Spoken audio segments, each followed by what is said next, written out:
across the UK, online and on DAB. Get an earful of unusual nocturnal emissions with radio's Lord of Misrule, Iain Lee. No relation, thank God. Unfiltered Night Talk with the original king of unconventional conversation. The Late Night Alternative with Iain Lee on Talk Radio. Yo, yo, yo. Good evening, dear listener. The Late Night Alternative with me, Iain Lee. Catherine, are you there? Word. Is that it? I think that... Here's the thing, guys. Let's get... I got some cards, and I'm going to put them on the table. Here we go. I couldn't be bothered to come into... I didn't feel well enough to drive into work today, so I'm doing the show from my house, and we have spent the last 90 minutes, Catherine, myself, Sam, and some woman called Sal, who I don't even know who she is. It's a man called Sal. What a world we live in. So trans called Sal, and we have spent the last 90 minutes... what man called Sal? You say that as though I know who that is. You do know him. Nice guy from upstairs, Talk Sport. What, like an intelligent one. You remember him. He's read a book. There's no nice guys. Mm-hmm. There's no nice guys from Talk Sport. They're all scum and criminals. Some of them of a very rude nature. Anyway, so we spent the last 90 minutes on this flipping national radio station, national in inverted commas, as is radio, trying to set up a system that I thought we had in place that meant it would turn my computer into a studio and we would just be able to broadcast from it. And we know that technology exists because we've used it before.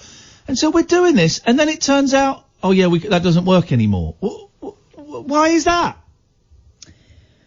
Because we moved house. Right, here's the thing, Catherine. There is a half a second delay on the line, so when I stop talking, you've got to talk for a little bit longer than that to make it worthwhile. Because we moved house to somewhere posher. See, that doesn't work either. No, it does work. I can hear you gulping. What are you drinking? I'm drinking a nice cup of red wine. I'm drinking a cup of mead. I'm drinking my cat's urine. Doesn't matter what I'm drinking. The fact is, this should be an excellent system we have in place. It doesn't work. I'm effing and jeffing on WhatsApp to Kath, going, I'm not effing doing it. I'll drive in. 9:30, I'm saying I'll drive in for an hour and a half. That was never going to happen. At that point, you're supposed to go, no, don't drive in. That'll be crazy. Well, I knew and instead, you go, yeah, you could do. No, I was saying you up to the thing previously, but you're a very fast typer. I'm a very fast typer when I'm naked. So we're doing the show. I don't know what it sounds like, but I didn't feel well enough to drive in, and I feel well enough to do a show, but the thought of just sitting in a car for an hour and a half, my God, I was feeling nauseous. I just slept all day, and I still feel lousy. If I am dying, which it is possible, it's been mooted by 2 doctors that I could be dying. If I'm dying, then let this show be my epitaph. That's all I can say to that. You've got to pick up the silences, Catherine, otherwise this ain't going to work. I know, but I was just leaving a pregnant pause because that's very sad, and also it's for when we clip it for the film that we do in black and white once you do pass on. Here's the thing, if I am dying, right, don't let them give me a posthumous award. I don't want one of those posthumous awards. I don't want you going up on stage. Or if you go up on stage, tell everyone to F off. Say F off. This is exactly, and then play this clip. These posthumous awards, just because someone died, are a load of rubbish. They don't mean anything. We're all going to die at some point. You're going to give awards to all the corpses? I don't want this stinking award, Radio Academy. I don't want this crappy award, Sony's. You can take it and you can shove it where the sun don't shine. Likewise, those lifetime achievement ones. So they're awards for not dying. And I'll take one of those, definitely. I'll be up for one of those. You'd be gracious. Hmm? So anyway, the show is going to be excellent. It still works exactly the same. You call in 0344 499 1000. That's the telephone number. If you want to give us a call, it's the same thing. Do you remember once? Was it when we were in New York or when we did the show from someone's house? And people thought they had to phone a different number. Remember that? Yes. Wasn't that when we were at Tony's? I think so. People didn't phone in. People didn't phone in, and we said, why is no one phoning in? And someone tweeted, we don't know what the number is. It's It's the same number. It's the same. It's the same flipping number. Wally's. Absolute Wally's. Anyway, we've got a guest. Do call in 0344 499 1000. We've got a couple of guests tonight, and I have to extend my humblest apologies, because this guy was coming all the way from somewhere else to come into the studio tonight, and then I said I'm not coming in the studio, and Catherine didn't want to be alone in the studio with him. So not true. That's what you said to me. Ladies and gentlemen, a big round of applause, a ding of the bell. It's Mark Mason. Is Mark talking? Because I can't hear him. Counting. Now, Iain can't. Oh, there he is. Catherine, can you hear me? Yes, I can hear you. Also, I'm going to start counting 1, 2, 3. So let's work out what the delay is. You join in when you can hear me, and the listener will then know what that's right. 1, 2, 3, 4, 5, 6, 7, 8, 7, 9, 8, 9. Right, I think Ian's one number behind me. Catherine, how many behind us were you? She hasn't even started counting. She's not even heard the numbers yet. Do it again. Do it again. 1, 2, 3, 4, 5, 6, 7, 8. No, stop tricking me. This is one of those mind logic experiments where I don't know if the radio and the telephone are giving us two different things, so the listeners are probably hearing a different reality from what we're hearing. Welcome to a brand new show on Talk Radio. It's Counting. And first guest this week is Mark Mason. I love the thought, Iain. Now, I strongly suspect, Iain, from where you are, you will not be able to see the skyscrapers of the City of London. I cannot, No, right. Now, Catherine, I haven't been to the new studios yet. So although I've been into the building, I haven't actually been to the studios. Have you got an external window? I probably haven't. No, the blind's down. But I've got some nice pictures of skyscrapers. Why? Well, because I'm sitting in a quiet courtyard just east, about 5 minutes walk east of Liverpool Street Station. And the way the courtyard's laid out, there's a sort of 5-story building opposite me. But at the top of that, I can see the top 3 stories of the Gherkin. So if you could see the Gherkin at the same time, we would be looking at the same thing, even though we can't see each other in person. I love the thought that that's the way that we could establish. They've opened the blind. Let me have a look. Right, the Gherkin. No. She doesn't know what the Gherkin looks like. I'll tell you what I can see. I can see a signed print by Kurt Vonnegut. I can see a picture by my friend Dan Rayner, and I can see a picture of my 2 boys hugging at the bowling. That's my view at the moment. So I think that I'm winning. I'm steaming through breakfast. Are you a fan of Vonnegut, Mark? I'm sort of not really. No, I'm afraid not. But I do happen to know he owned the first Saab dealership in the USA before he became a writer. I know that, but yeah, I love Vonnegut. I haven't read him for ages, and I'm reading Breakfast of Champions again. That always reminds me of Christopher Hitchens, who was once asked about his favourite whiskey, and he said it has to be Johnny Walker Black Label, the Breakfast of Champions. There we go, you see. Can I ask you a question about a book of yours, Mark, that I didn't know existed, but I've just got your Amazon page up in front of me. Now, there might be, I think there's a couple that link to someone else that isn't me, but go on, try me. Okay. You didn't write a book called What Men Think About Sex, did you? Guilty as charged, I'm afraid, Iain. That was long distance days when I wrote fiction rather than non-fiction. That was my first novel. I tell you, right, exactly, because I'm going to read the description, Catherine. Yeah. And we'll introduce Mark properly in a second. He's been on the show before, but knowing Mark's previous work, because I thought, maybe there's another Mark Mason. Then I read the description, right? Listen to this. Tim and Rob are 20-something men who both fall madly in lust with an American woman who has come to work in their office, the fabulously sexy Claire Jordan. In a drunken moment, they devise an audacious race, the Claire Jordan 5 3/4 feet handicap stakes. The victor, and this is where it turns into pure Mason territory, the victor wins the right to invite her out on a date. Tim's challenge is to sleep with 5 different women whose name begins with the initials C, L, A, R and E. Rob has to sleep with 1 or more women in 5 different places beginning with the same initials, e.g. cinema, lay-by, I can never say this word. Arboretum. Arboretum. Thank you very much. I can never say that. An arboretum. I can never read the word, and I have to build myself up to say it. I can say it when I'm not reading it. I can never read the word analyst. I just can't read it. It's statistics with me. I have to. Oh my God, I said it. I normally have to say is and then have a second step. I actually got it first time. I think it's the first time I've ever said that word, and I'm not going to risk saying it again now. That's the first time I've ever said that word first time. If you see what I mean. I see. Anyway, back to the Mark, let's go, because you've been on the show a few times, so let's just name a couple of the books. You're not on to talk about a book this time, but let's just name a couple of the books that some of the listeners will probably have read. I'm going to throw you the titles. You give me a little bit of background on them to jog the listeners' memories. By the way, all of these books I've read, they are fantastic and they are still available. Male Obsession, what was that? That was one fact per postcode area of the UK. Now, these are all travel, but I do travel books mainly. And so that one was going around Britain, and there are 124 postcode areas. And I love the fact that we're in 3 different postcode areas now. I am in EC, for East Central. Yeah. Catherine is in SE, because she's just over the river from me. And you are in whichever postcode you come. I forget where you come under, Ian. What's your postcode area? I'm in HP. HP for Hemel Hempstead, yes.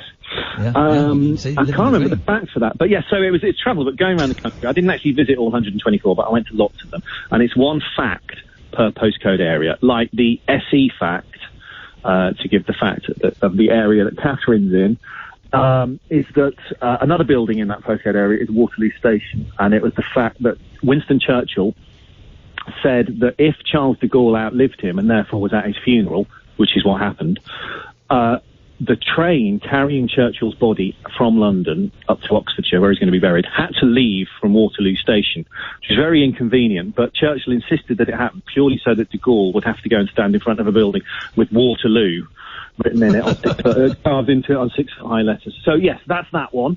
Next book. Okay. The book that I think introduced us to each other, but then I think I get it wrong every time. Walk the Lines, the London Underground Overground. You do. Now, you know what? We've had this a few times, and I have now completely, I'm 50-50 as to whether you're right or I'm right.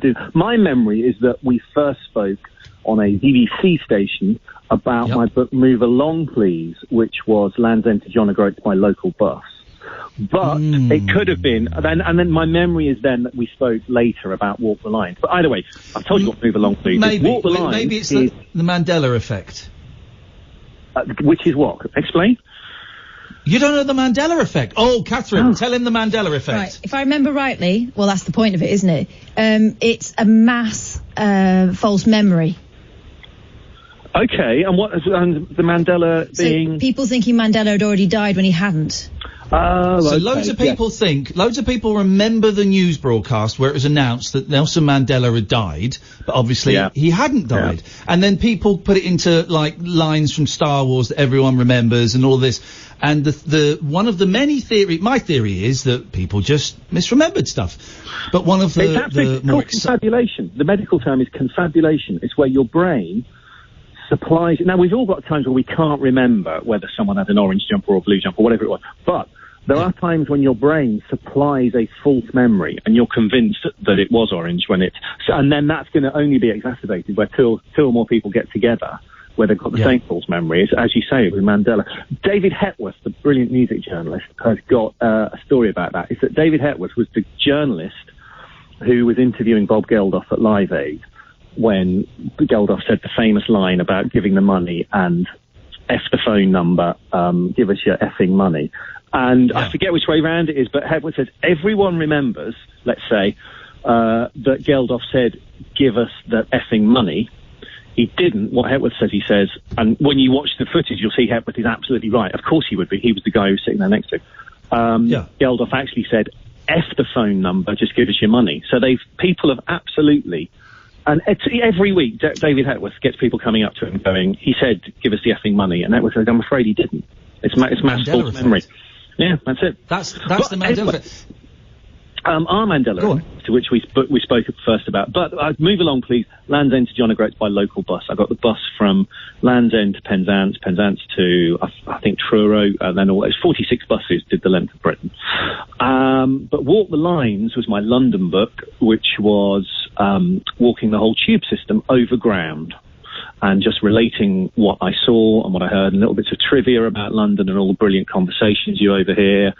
And, you know, it was a way of, it was my device for capturing London, to use a very pretentious phrase. They are all excellent books. I thoroughly recommend all of them. We're going to tweet links in a second. We're going to go to a break in a second as well. 0344 499 1000 is the telephone number. Mark, stay there because we're going to find out exactly what it is you're doing this weekend. That sounds it sounds thrilling. And if I wasn't, I've got gut rot, but I'm also doing something Sunday evening, which means I'm resting in the day. I'll tell you what that is after this, Sam. The radio show where the owls are not what they seem. Do you or have you ever watched Twin Peaks? The Late Night Alternative with Iain Lee. We could be dreaming and meeting each other in our dreams. On Talk Radio. Evening, dear listener. Iain Lee, Catherine Boyle, Late Night Alternative. 0344 499 1000 is the telephone number if you want to give us a call. We've got Mark Mason on the line. Now, Mark, here's the reason why I can't come Sundays. I'm not feeling great, so I'm trying to limit what I'm doing, and I'm doing something Sunday night. Sunday night, I am going, for the first time ever, despite the fact that Giles Martin once invited me in and then stopped ignoring all of my messages, I'm going into Abbey Road Studios for the first time ever to see I think they're Dutch, maybe they're German, I think they're Dutch Beatles tribute band play the entire Abbey Road. You lucky, lucky boy. That is, I've been outside. Do you know what? I've been outside, I've walked, because Lord's is near there and various things. Of course, I've been to have a look at it anyway, the outside of Abbey Road. There are two blue plaques. I don't think they're official blue ones, but there are two round plaques outside the front door of Abbey Road, neither of them to the Beatles. Oh, go on, who for? I sometimes use this as a quiz question. One of them is to a guy called Alan, and I'm ashamed to say I've forgotten his surname, but he was a pioneer of stereo recording. And he worked for EMI, and he did, you know, obviously lots of stereo stuff that was done for EMI there, but this is back in the 30s. And go on YouTube and you can have a look. He recorded using the first ever stereo mics. The EMI offices out in Middlesex overlooked the back of a train station, and he recorded some film of a train going from left to right across the tracks. And the sound, and if you listen on headphones on YouTube, you'll be able to hear the sound follows the train going from right to left or left to right, whichever way it is. So one of them is to him, Alan, it's going to annoy me now, I'm sure, Alan Blumlein, I think it might be, Blumlein. The other one is the quiz question I sometimes use, is a plaque to the English composer and conductor who opened the studios back in the 20s or 30s, I think, by conducting a recording of some of his work. Famous English composer. Which one would you go for? Andre Previn. Few years too early. It was Elgar. Okay. Edward Elgar. Catherine was going to say, wasn't it, Kath? And he got in there before you could say it. Bad quiz host. With these delays, you've got to jump in. Now, so you've never been in Abbey Road? We could hear from her laugh how much the delay was, because it was about a second. I'm used to people not laughing at all at what I say, but a delay of a second was really weird. Anyway. So you've never been in Abbey Road? I've never been in. I say Giles Martin was flirting with me once, and he invited me in, and then that never happened, the scumbag. And I've seen video. I think this Beatles tribute band, I think they're called the Analogues. And it's all very weird. I was doing this weird... Let's just talk about me for a second, Mark, and then we'll let you plug your thing. I was doing this weird event, hosting an evening with Kelsey Grammer, right? And it was wonderful. I got to hang out with Kelsey Grammer, got to do a 45-minute interview, 45-minute Q&A. He sang you happy birthday, didn't he? Frasier sang happy birthday to me, and he defended Harvey Weinstein. So not at the same time, that would have been weird, but it was weird enough as it was. Anyway, so the day after that, I phoned up the guy that got me the gig, this kind of producer, a guy called Rocco, and I said to phone up and say, hey man, I really enjoyed that. I would be up for doing more of those things, because he does a lot of these things with like Schwarzenegger and Pacino and stuff like that. And he said, Ian, I've got a guy here with me who's big on the Beatles. Let me put you onto him. And he put this guy on, I think his name is Judd Landers, right? And he said, Ian, I hear you're a fan of the Beatles. And I went, yeah, they're okay. And he said, I used to live with Neil Aspinall in about 68, 69. I said, whoa. And I went, right, first question, did you ever meet Magic Alex? And he said, oh man, Alex, wow, he was so full of shit, but boy oh boy, he had some great drugs. And we were off. Anyway, he's kind of producing this evening with this Dutch Beatles tribute band. And he said, do you fancy coming along? Oh, yes, please. I'm going to be there, and lapping it up. That is fantastic. I'm very, very jealous. I'm going to come around and inflict physical violence on you. I'm so jealous that you're going to see this. Beautiful. Do you know the other thing on YouTube you should look for? I'm sure you've seen it. The guy, I forget who it was, some American musician playing with his band. He's quite good, but he's not famous. Playing with his band, and he knew Giles Martin, and Giles Martin hadn't toyed with his affections. Giles Martin had followed through and had let him go into Abbey Road. And, story of my life. And Giles Martin said to him, look, we've got everything here. We've got all the recordings of all the songs, and we can strip down whichever track you want, whichever instrument from whichever song. What do you want to listen to? And he said, it's got to be the opening chord from Hard Day's Night. And they went through it. Have you seen this clip? I've seen the clip, yeah.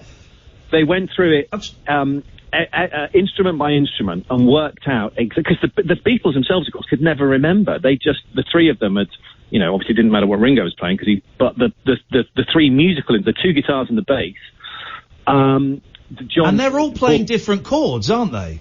Well, they're playing the same. It's all the same chord, but it's different variations of it. Different voicings of which, and of course, I think one of them's a 12-string guitar, and so that gives you some more notes in there as well, or some more, tones or whatever you want to call it. But they managed to recreate it, and when they play it, it's just magical. I can't think who that is, because I've seen that video and it's a cracking video. He's some American. I don't think he's particularly famous. I think that's what he's become famous for. He's been the guy who worked out what the opening chord. Oh, is it? I think he is famous. He's not one of the Eagles. He's someone. What's your Paul McCartney story? And you're going to hear me tip-tapping away while I'm Googling it. This is almost as though we planned it. As ever, it's a nightmare trying to plan it. If we did try to plan it, Ian, the way we could, with our tangents, that we just go off on it, wouldn't bloody work. But it sounds like we've actually planned this. So well done, mate, for bringing me round to Macca. And it ties in. It's Randy Bachman, by the way. Ah, there we go. That's it. It's Randy Bachman from Bachman Turner Overdrive. You ain't seen nothing yet. Tell me about the Macca, and the Macca thing ties in with the Walk the Lines thing, because we mentioned before the ads my book Walk the Lines, which was a travel book about London, going around walking the whole tube system overground. And for years, people like my brother once had said to me, walking around London, he's never lived in London, I was living in London at the time, and I was just pointing out things to him, bits of trivia about places we passed. He said, you should be doing walking tours. You should be doing guided tours where you take people around and give them all the trivia. And I sort of quite like the idea of it, the sort of tarting you. Apart from anything else, the writer that sits at home staring at a computer screen all day likes the idea of getting out of the house. And the sort of media tart that likes showing off a bit likes the idea of doing talks where you actually get to interact with human beings and give them a bit of knowledge in person rather than on the page. So I'd always looked for an excuse to do it. And when the London book came out, I thought, well, let's do it. So I started doing it just for fun. I put a few dates up on the website and people came along, and misguided people like yourself in the media plugged it for me, and that got me even more people. And I do corporate ones now and private walks, and doing one in a couple of weeks with a woman who's bought it for her husband's birthday and all that sort of stuff.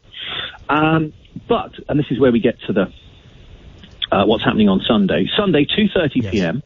I'm doing my District Line walk, which goes from Victoria Station along the route of the District Line to Embankment Tube Station. So it goes through Parliament Square. We do all the trivia about Big Ben and how Big Ben nearly fell over when they put the Jubilee Line extension in there, and other, non-tube trivia as well. Can I just interrupt for a second, Mark? For those listening going, yeah, right, that sounds great. Here's the thing. Mark knows his trivia and he knows his facts, but he knows the dull stuff as well, but he knows the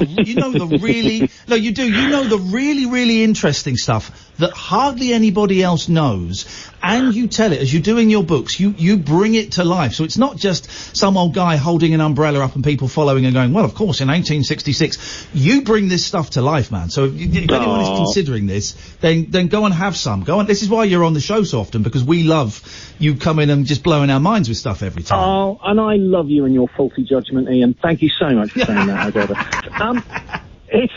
And the check's in the post as usual. Thank you. That's the only time you ever refer to checks nowadays, isn't it? Is when you use that old cliche. I had to write a check last week.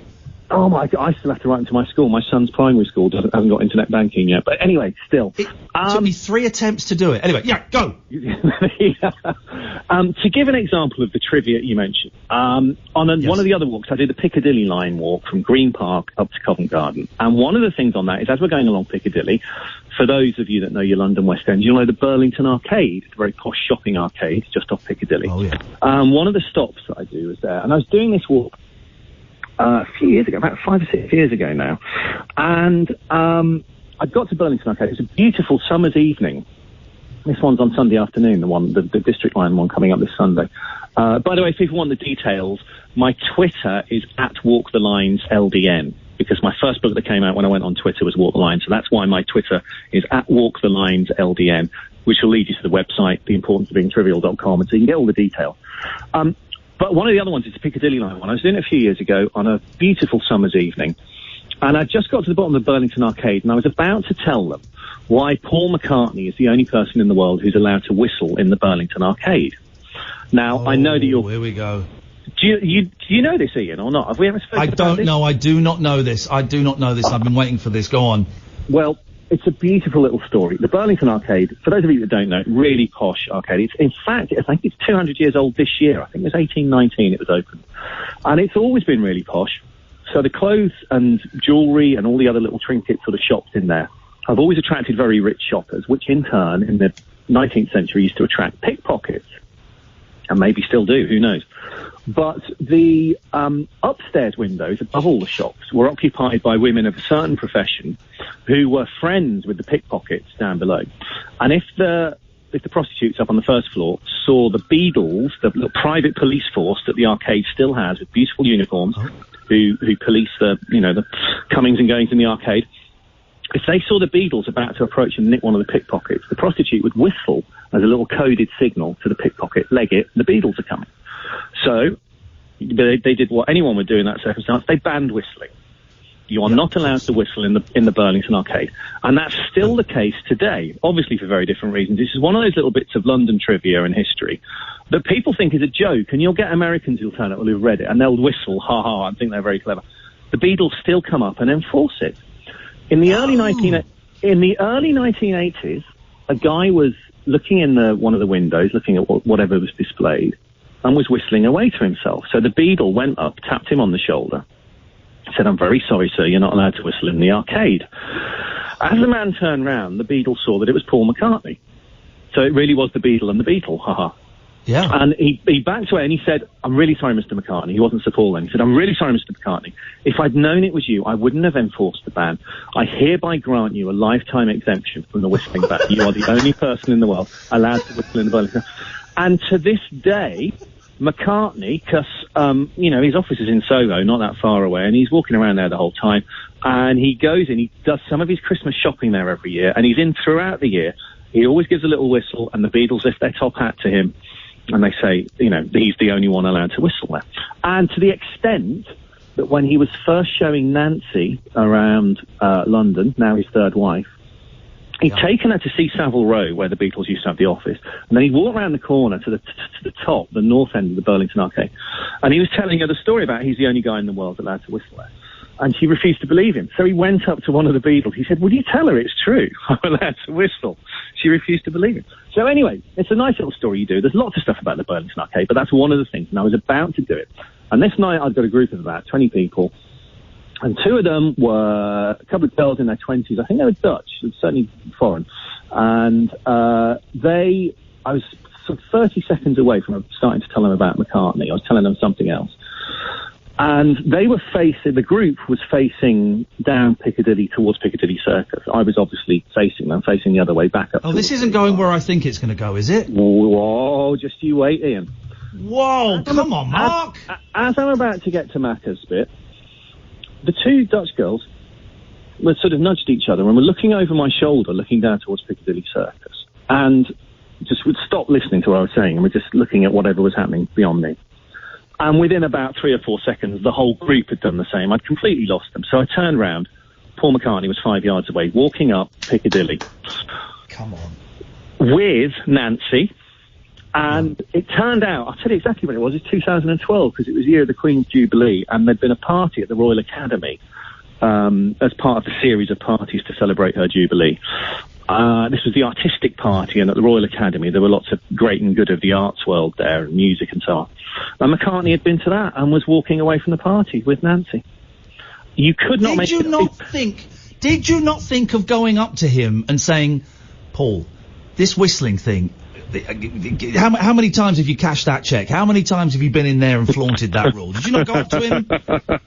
You know me well enough, Ian, to know that, and you know yourself well enough, you would have done exactly the same thing. I very quickly, because he stopped at the bottom of the arcade, because it was closing up for the night. I think it was getting to 7 o'clock when it was done. They were drawing the gates across it. And the reason the gates are there is because of a brilliant robbery in 1964. I'll tell you about that in a minute. Yeah. But they were drawing the gates across, and he wanted to cut through to get up to wherever maybe his driver was picking him up, or maybe he was driving, I don't know. But he wanted to cut through to save walking all the way around and up Bond Street. And so I quickly explained to them how incredible this moment was and this coincidence. And then we said to him, Paul, are you going to give a whistle? But of course, he was, it's Piccadilly. There was loads of people around him by that point anyway, so he didn't hear us. But it was almost as if he had planned that moment just to give me a little story to tell on the radio to plug my walks. But I promise you it was true. And that is the reason. You mentioned my novels earlier. That's the reason. Yeah. That's typical of the reason that I stopped writing fiction and started writing non-fiction, because that sort of thing happens to us all the time. You've got incredible coincidence stories like that. Anyone who's lived, certainly in London, where this sort of thing happens all the time, we've all got those stories. And then when it happens, people say to you, knowing that you're a novelist, they go, you put that in your next novel. But of course, if you put it in a novel, no one would believe it. You know it's true, because I'm telling you because it happened for real. I write non-fiction. If I put that in a novel and a plot point depended on that happening, you'd go, that would never happen. One of the few people I would go up to and approach, I don't go up to famous people. I went up to a beach boy, Al Jardine. He was rude to me. If I saw McCartney in the street, I'd go up to him. I'd have to go up to him because I couldn't let him go past. I've done it. There's another story I've got about meeting outside Lord's as well, but I won't. Let's not get distracted. That is, I tend not to do it. As you say, because what can you possibly say to them that they haven't heard? Thanks. I'd just say thanks. That's it. I would just say thanks. If the vibe felt right, I'd ask. I'd even ask him for a selfie. But I would sense the vibe. But I just want to say thanks. And he is really good. I don't want any of that. He is one of the people that his cousin, who's Kate, the actress. Kate Robbins, been on the show. Yes, Kate Robbins. Absolutely. She says he always says to her, always be polite to the fans because they're the ones who put you where you are. And she said she's never forgotten that. And you will, once in a while, you will hear a story about Macca snapping with someone, but it's very, very rare. And when you think he is one of the most famous people on the planet, it's just impossible for him to move around. And he gets it all the time, and he deals with it brilliantly. So, Mark, stay there. We're gonna plug the details of your trip in a second. We need to take a quick break. 0344 499 1000. You can call in and ask about this kind of stuff. You can call in about the Beatles. Or, dear listener, the show is open as per usual. You can call in about absolutely anything. We'll hear more from Catherine in a bit as well. It's slightly tricky with this sort of half-second delay to talk over each other, but we will get there. This is the Late Night Alternative on Talk Radio. The Late Night Alternative with Iain Lee on Talk Radio. We'll get you talking. By the way, I don't follow anybody on Twitter, but you should all follow Walk the Lines LDN, because I'm just scrolling through your Twitter feed, and I have found, 2 facts. Here we go. In 1990, this is great, Catherine, listen to this. In 1990, the cash-poor USSR paid Pepsi for their drink with 17 submarines, a cruiser, a frigate, and a destroyer. Pepsi sold these for scrap, but were briefly the 6th largest military power in the world. That's incredible, right? That's incredible. I love. And there's this what I love about doing it on Twitter, Ian. What I love about doing it on Twitter is, I knew that, so I put that out, and people seem to like that. And then the beauty of Twitter is people come back and tell me things I didn't know, and then I can share them as well. If you look at the replies to that, one guy came back. He said, at the time it happened, one of the chief executive or deputy chief executive or whatever, Pepsi, said to someone very high up in the US government, "We're disarming the Russians quicker than you are," which is a bit of the story I'd never known. But I love that, and it's.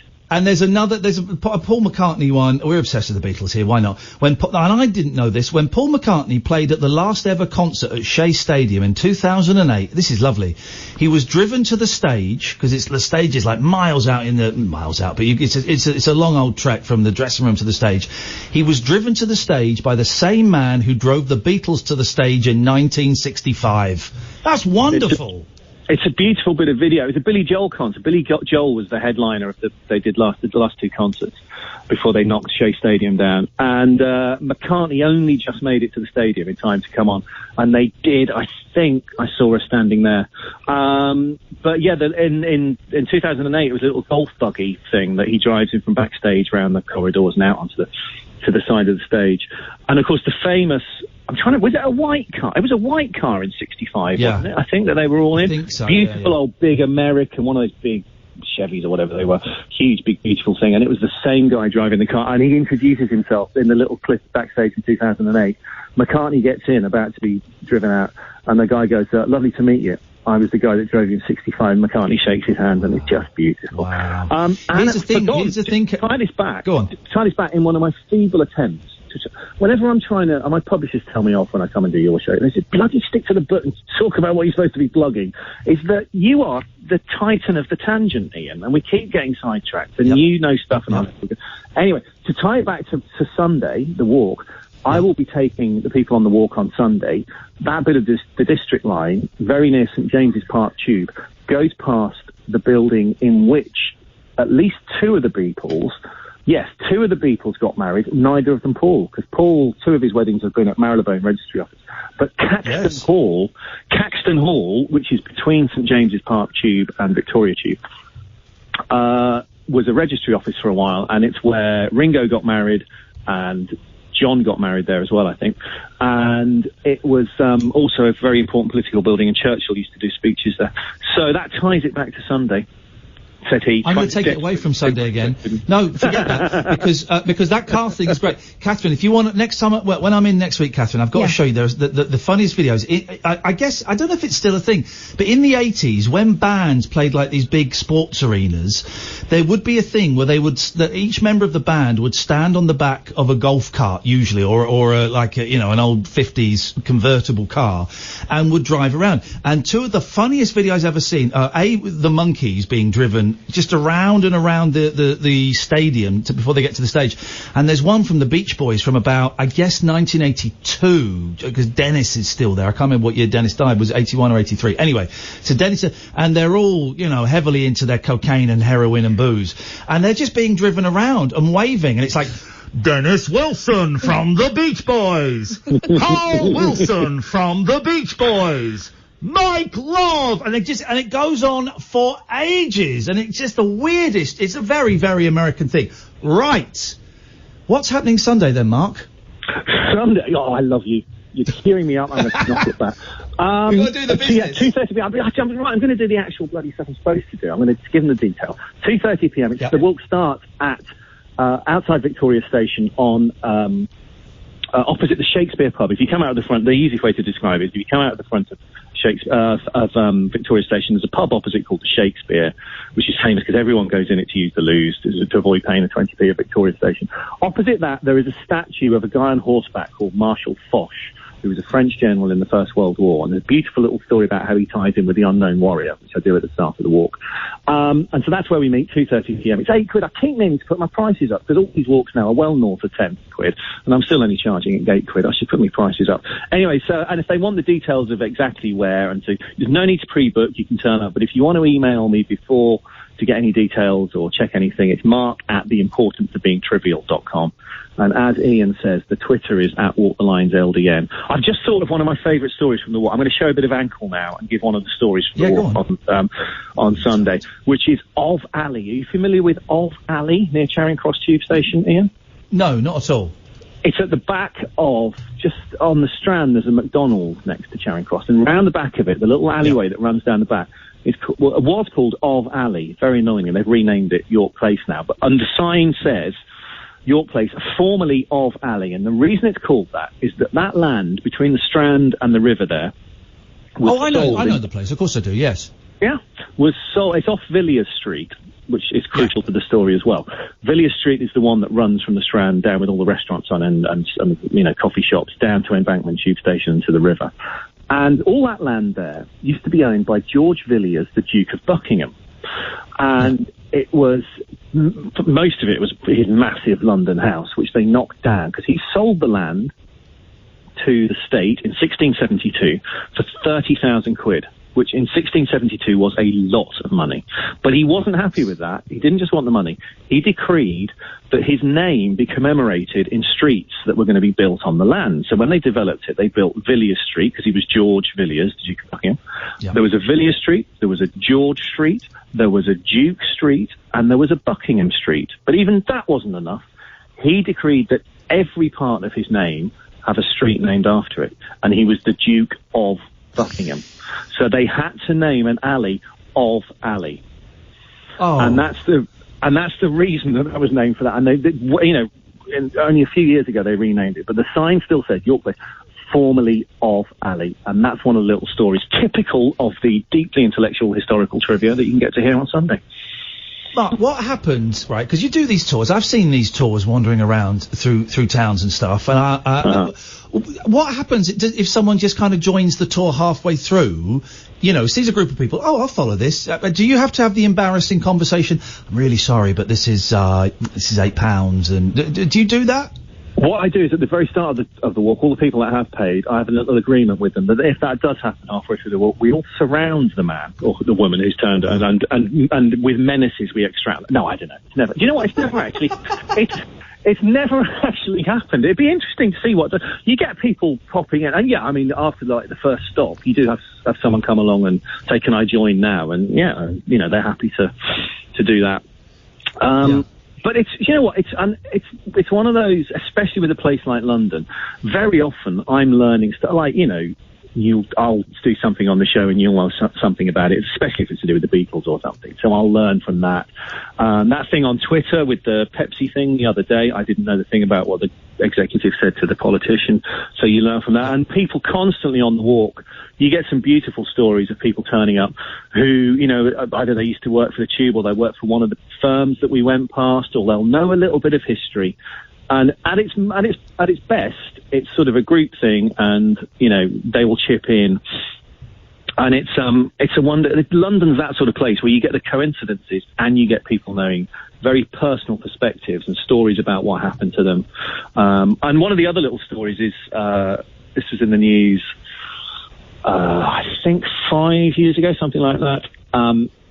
There was someone had told me after the book came out, my London book, Walk the Lines, someone had told me that the only remaining platform where they were playing one of the very early Mind the Gap announcements by an actor called Oswald Lawrence was at Embankment Tube Station, and specifically on the northbound platform of the Northern Line. And then someone told me that at a talk that I'd done at the Transport Museum in London. So a couple of weeks later, I happened to be on that platform, about to get a tube from there. And I said to the guard, is it true that this is the last remaining platform where they're doing this guy's announcement? He said it was true until about 6 months ago. And then they stopped doing it. And a few weeks after that, they got a letter from a Mrs. Lawrence. She said, "Dear TFL, I am Oswald Lawrence's widow. He died a few years ago. I don't have any recordings of his voice, none of the films he did or anything like that. I don't have any recordings." And she said, "I used to come and sit on the platform to listen to his voice because it was the only recording I had of his voice." And God bless, I get no money from TFL. I haven't got any skin in their game, but I think it's beautiful of them. They put it back for her. They put the announcement back. And in the meantime, before they put it back, they gave her a CD of her husband saying, "Mind the Gap." And then they put it... Oh, how wonderful. Still there now. So that's one of the other little stories. And so that's the example of where, you know, that came to me after I'd written the book. Someone who read the book came to me at the talk and said, do you know this? All right, listen, we have to let you go in a second. I have tweeted the links and all the places to go to. At Walk the Lines LDN is the Twitter. If you click on that, it takes you everywhere. I have just tweeted it as well. We have a question from Peter. This is the modern world. Someone is listening to us in Australia. Peter says, Ian, can you ask Mark if Walk the Lines is available in audiobook? Is it? Do you know what? It isn't. A few people have said that, and they've done other of my books in audiobook. For some reason, we haven't got around to doing that one. I must have a word with the publishers. Yes, we will get around to doing it, I promise you. Do it. Mark, it's always lovely to talk to you. I'm really sorry that we had to change things tonight, but thank you for being so understanding. And next time we'll sort it out that I haven't got the lurgy, and we'll get you in and let us know how it goes on Sunday. So we'll do. Ian, it's a pleasure as ever. You get yourself soon well, mate, and we'll speak soon, I'm sure. Thank you very much, Mark Mason. He's good, isn't he, Kath? Oh, he's good. I'll so tell you why good. he's good. We haven't got to do anything for an hour. No. He's like Dennis Le Corriere. We just wind him up and they go. The thing is, one interesting story leads to another. He's just wonderful. I could sit there and listen all day. He's good. I would. There are very few famous people I would walk up to and approach. Say I did it with Al Jardine, rhythm guitarist from the Beach Boys, and he was a bit arsey, but you know what, I'm glad I did it. Paul McCartney, I would do. I mean, I've walked past Ray Davies so many times when I lived in Muswell Hill, but I'd interviewed him at that point. I can't think of anybody apart from McCartney that I would go straight up to and approach. Any famous people that you would? Let me have a think. McCartney, I think I would feel like I could for some reason. You have to with McCartney, don't you? You have to, I think. But generally, I do that thing where I try to pretend I'm not noticed while looking out of the far corner of my eye, moving my head the other way. Also, we've got an in with McCartney. We just go, hey, Paul, we know your brother. And your cousin. We're good friends with your brother. Yeah, and cousin. We're good friends with them. Come on, mate. Let's go and pay off my mortgage. Exactly. I'm sure they both discussed their conversations with us with him in depth. So, I mean, he'd be coming up to us if anything.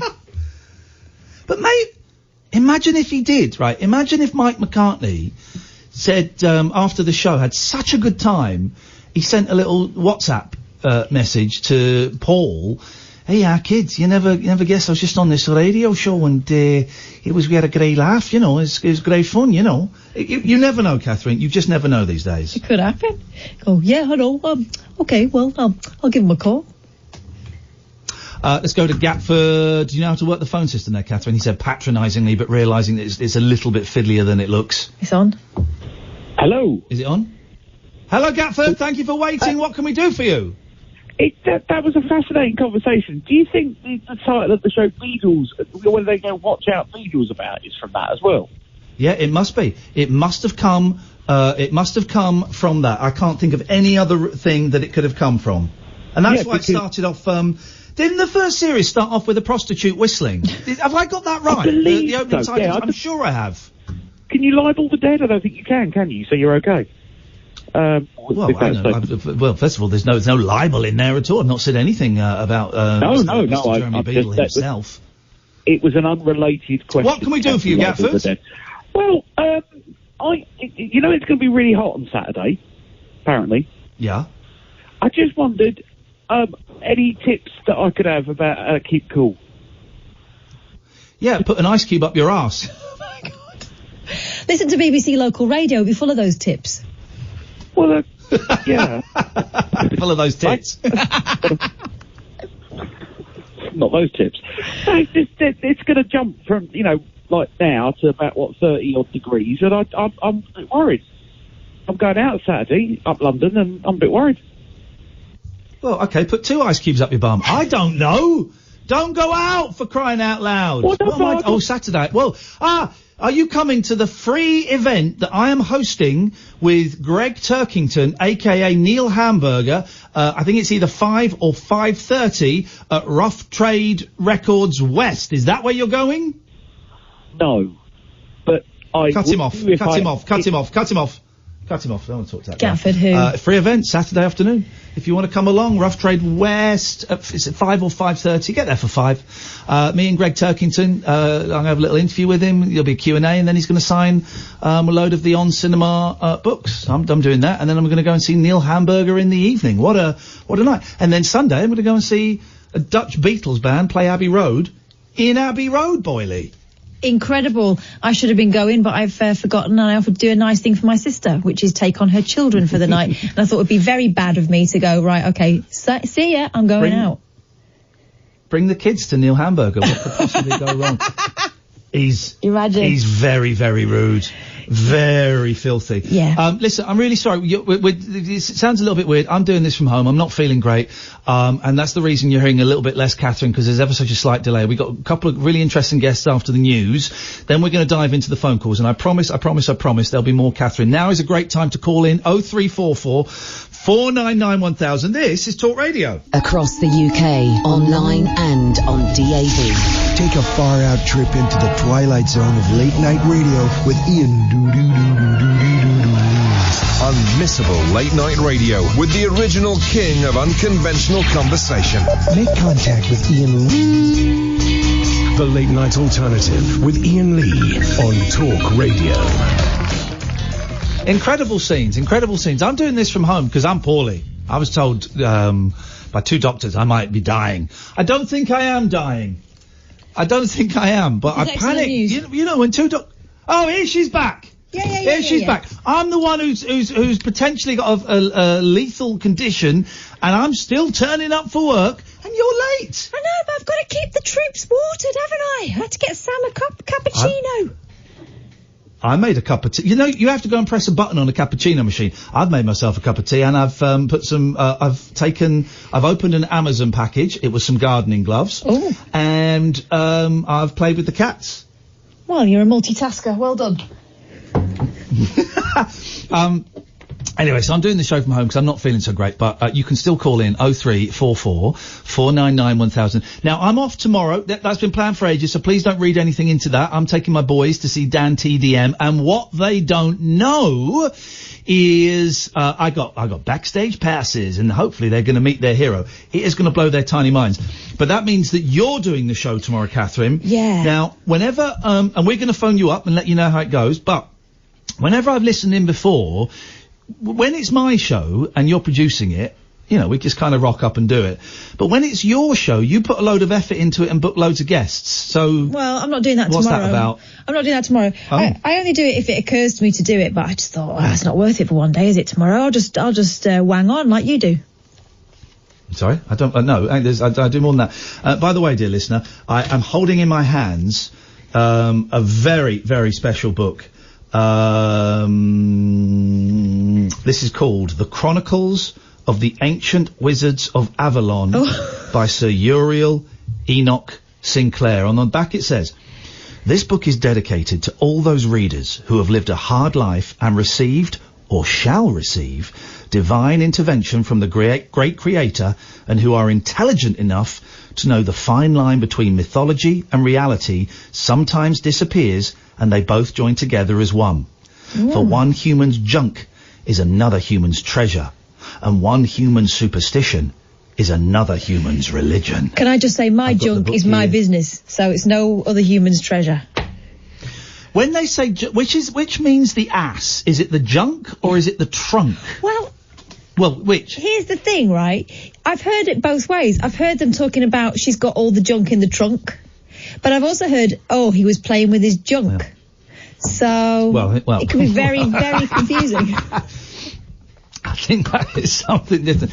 Dear listener, call in 0344 499 1000. But before that, I just want to, we're going to have a quick chat with with a guy, 2 guys, one of whom I met. We keep talking about this, Kelsey Grammer, thing. All roads seem to lead back to Kelsey Grammer, it would seem. Wasn't that a great night, Catherine? Oh, it was so much fun. Hanging out with Kelsey? Yeah. Let's just think back to when we were cool. A couple of weeks ago. Anyway. It was a couple of weeks ago. It's all gone down. I'll be cool again tomorrow in front of the eyes of my 9 and 7-year-olds, and then that's it. I'm done. But anyway, while we were there, I met a really interesting guy called Darren Young, who is doing he's doing something really stupid as far as I'm concerned. And they tried to rope me in to get me involved in it, Kath. I told him to get lost. I didn't tell them to get lost. They're ex-vets, so ex-servicemen. So from this distance, I feel comfortable telling them to get lost. But he was telling me about his friend James Rose, and I think it's always difficult when we're doing this remotely. I think we've got Darren and James on the line. Is that right? Are you there, gentlemen? Yes, I'm here. Yes, I'm here as well. All right, listen, let's start with, this is going to be really complicated because we're all scattered in completely different places. I'm not in the studio, you're not. Anyway, let's start with you, Darren. Darren, nice to speak to you again, mate. Tell us, this Kelsey Grammer thing, you came out and did a little sort of speech before. You were very, very nervous. Well done for doing it. You also came out and held the birthday cake at the end for the ridiculousness that ensued. And well done for not shaking it, because I know standing in front of 1,000 people is not your normal setting. Tell us a little bit about yourself, your background, and what this ridiculous event is. I say ridiculous only because I'm a very lazy armchair person. Tell us about this amazing event that you're involved with. Well, my background is I was in the Royal Air Force Fire Service for 16 years. I was a very active sports person while I was in there. Playing a number of different sports, be it basketball, football, cricket, athletics. And then all of a sudden it came to a complete end in 2006 when I was medically discharged with spondylosis of the spine. And since then, it's been really, really hard to try and do any sport whatsoever because of the pain what I'm in. However, long story cut short, 2017 I was lucky enough to go to the Warrior Games, and then subsequently the next year, 2018, I went to the Invictus Games, that's where I met James. So we all know that Invictus Games is Princess Harry's little project, which has just grown from year to year and getting bigger and bigger. All right, so James, tell me what your background and what you were doing. Nice to meet you, by the way. We've not met before yet. And tell us about your background and what you were doing at Invictus. Yeah, my background is I served in the army. I was in the 2nd Battalion, the Yorkshire Regiment. Served them for about 6 years, which four of them were in rehabilitation because I got injured in Afghanistan in 2009. So obviously got injured 2009, done about 4 or 5 years in Headley Court. That's like a rehabilitation unit. Came out of there, then I'll cut a long story short from all that. We ended up at the Invictus Games somehow. That's where I met Darren and the sitting volleyball team. James, can I say, because you say you got injured, you got spectacularly injured. You had both your legs amputated, didn't you? Oh yeah, both my legs. One of the initial blast, my right leg was blown clean off. I fractured my pelvis at the time. My left leg was hanging on by threads or whatever, it's a piece of skin. They couldn't save it. I died a few times, brought him back to life, but they didn't think I was going to make it at all when I got back to Birmingham. So just telling my family to prepare for the worst. I'm chuckling, James, because when I injured myself today trying to set up this bloody studio at home, and that was me grazing my knuckle against the wall. I've got blood on the wall. That is an injury. What you're telling me is a little bit more than an injury. That's incredible, man, that you made it through. Yeah, it's quite surreal, actually. I mean, like, do you know, when you're watching it, this is what it feels like when it might sound a bit strange to tell you this, but when you're about to die, it actually feels like, you know, when you're watching a really good film and you can't keep your eyes open and all you want to do is fall asleep. Well, that's what it's like. That's what it's like when you just want to give up. But I just kept my eyes open and I just powered through it. God knows how like. And and if I ask anything that's inappropriate, then just tell me to jog on. You know, I'm not going to argue with you. You're a proper hero. But when you kind of came out the other side and you were alive, but you realised both your legs are gone. Yeah. How does your brain deal with that? That's got to be a huge thing to try and work around, isn't it? It was quite. Well, when I woke up in intensive care in Birmingham, and my initial thoughts were I lifted myself up and like I had my hands and I felt for my legs and I couldn't feel my legs, so I was like, all right, I've got no legs, so what am I going to do from here? Then I remember the nurse coming in. One of the nurses came in. She asked me if I wanted anything, and I think I remember saying to her, "Can I have a telly?" And she came in with a telly and some chocolate fingers, and I said, "I don't want them chocolate fingers. I want some effing legs." She just didn't know where to look, and she was like, she just walked off. But yeah, but there must have been. I know that when I was speaking to Darren as well about depression and about how, you know, when you are unable to do the job that you have spent so much time training for, your whole life has been around that. You sort of, it's easy to lose your sense of purpose and to lose who you are as a human being and who you are as a man, and it can go to a very dark place. Did you go there? Did you get the depression? Yeah, well, I've only just recently been diagnosed with like mental health issues about 2 years ago now. But when I look back, all the signs were there, but I just like failed just to read them. I just plodded along thinking, "Oh, I'm fine, I'm still alive, I'm doing stuff." But yeah, when I look back now, I think I was definitely in a really, really bad place, and it's not good. And that's where like the sport and stuff came in. So I used to do rowing. I was in the DB development squad for para rowing, and that really helped me. So that's what really got me out of the dark hole. Really, just basically sports. And the Invictus Games have been a huge success for you. What, silver and bronze, is that right? What sports were you doing? Yeah, I was doing sitting volleyball with Darren, and wheelchair basketball. We got the bronze in basketball and silver in volleyball. I saw the sitting volleyball at the Olympics in 2012. I wasn't bothered by the Olympics. I'm not really into sports, and I wasn't bothered by the Olympics. And then my whole family are away, and I thought, well, do you know what? I'll see what I can get a ticket for today. And I ended up at the sitting sitting volleyball. My God, that's some sport, man. Yeah, I had no idea what to expect when I went and sat in there, and I was there for like a couple of hours watching it. That is that looks exhausting. Yeah, it's pretty full on. People just think, oh, sitting volleyball is nothing, but honestly, when you first try it, it's nuts. Everything on your body's aching the next day. You can't move, you can't sit down. If you're in a wheelchair, like me, most of the time, sitting down, you know, and all your shoulders, your elbows, everything's just in pain. It's something to see. Right now. Not content with just winning a silver and a bronze, you're off to do something, and I'm going to say it, James and Darren. This sounds absolutely ridiculous. You're going to climb Kilimanjaro, is that right?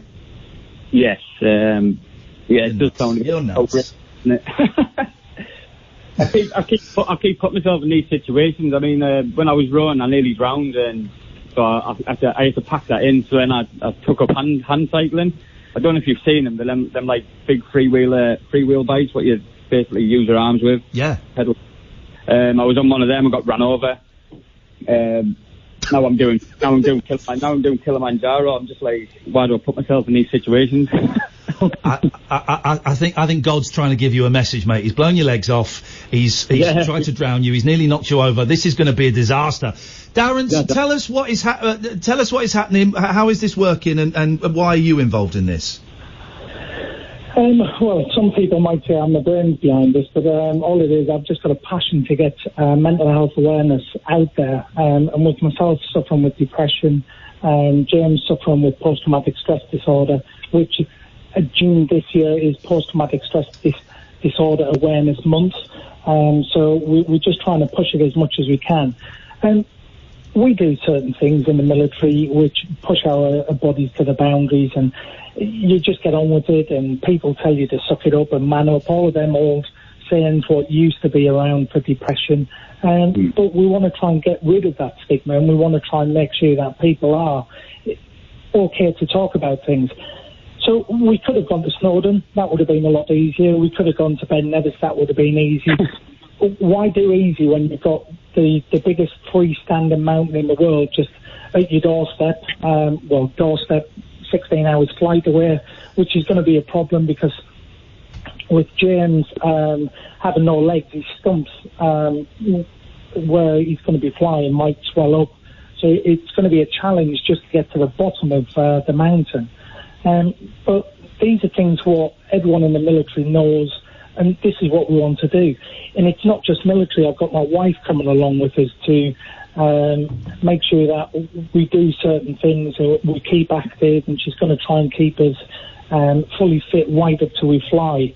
We've got a couple of other guys coming as well, which aren't ex-military, so they're going to have to mould into our sense of humour, going back to, as you say, if you say something wrong, just tell me to jog on type thing, but we can't do that on a mountain, especially James, because he's got no legs. Now, James, I saw Darren tweeted a video and I retweeted it. If you tweet me something else afterwards with all the links in, Darren, I'll retweet that. Your technique is you've not got like full for the climb. Am I right? You're not using kind of full prosthetic legs. You're using like what exactly are you using?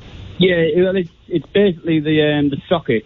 What you'd normally have on your leg. Then it's basically like a foot. What goes on the bottom of the socket, so all you've got is your... So it's like a foot on the knee, kind of? Yeah, well, like my stump's like above knee, so I've got no knees, so all it is... Right, it's basically a carbon fibre socket over my stump, then like a foot on the bottom. So, you can make them as long as you want, but the shorter they are, the more agile you're going to be, so if there's like big rocks or whatever, then you're going to be able to climb over them and... stuff like that. And you're using your arms a lot. There's kind of a lot of scrabbling as you go along, isn't there?